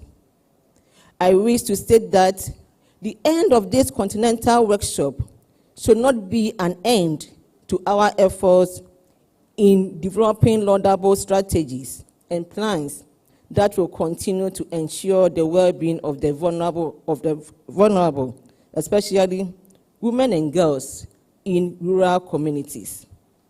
Rather, we should aim at increasing accountability on gender and the empowerment of women as individuals and collectively as African Union member states. Distinguished ladies and gentlemen, I wish to again express my gratitude to the African Commission on Human and People's Rights for organizing this laudable workshop, especially in Ghana here. I also take this opportunity to sincerely thank the GIZ and IPAS for their continuous support in the promotion of social rights, and justice on the continent.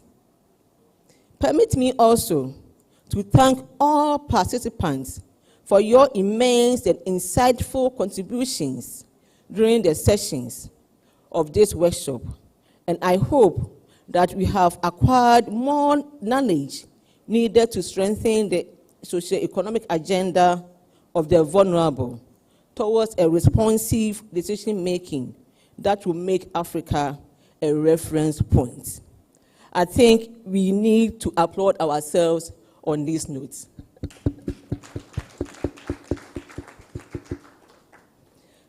Ladies and gentlemen, beyond this meeting, I kindly encourage us to continue with the networking to further promote the welfare and interests of women and girls to achieve the gender parity that we are all working towards for a brighter future. On this note, Madam Chair, can you permit me to officially declare the Continental Workshop to promote the socio-economic rights of women, including in the context of extractive industries, duly closed.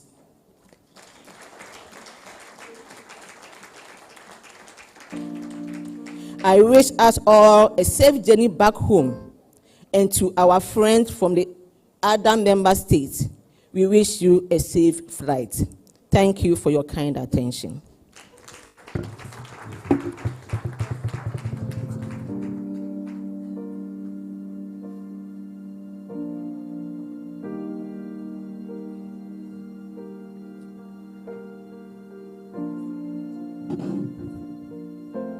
Merci infiniment pour ce magnifique discours de clôture et nous avons l'occasion pour remercier également les autorités ghanéennes à travers vous. Un grand merci à vous tous pour votre temps, pour votre précieuse contribution. Je vous souhaite tous une excellente fin de journée, un bon retour parmi vos proches. Merci beaucoup. Voilà, nous venons de finir la cérémonie de clôture et avant de nous laisser partir, les officiels peuvent rejoindre leur place ou même commencer à disposer. Il y a quelques annonces, deux particulièrement. La première concerne les participants ici qui prendraient part à l'atelier qui débute demain, l'atelier sur la ratification. Alors, si vous êtes logé ici, vous êtes requis de faire le check-out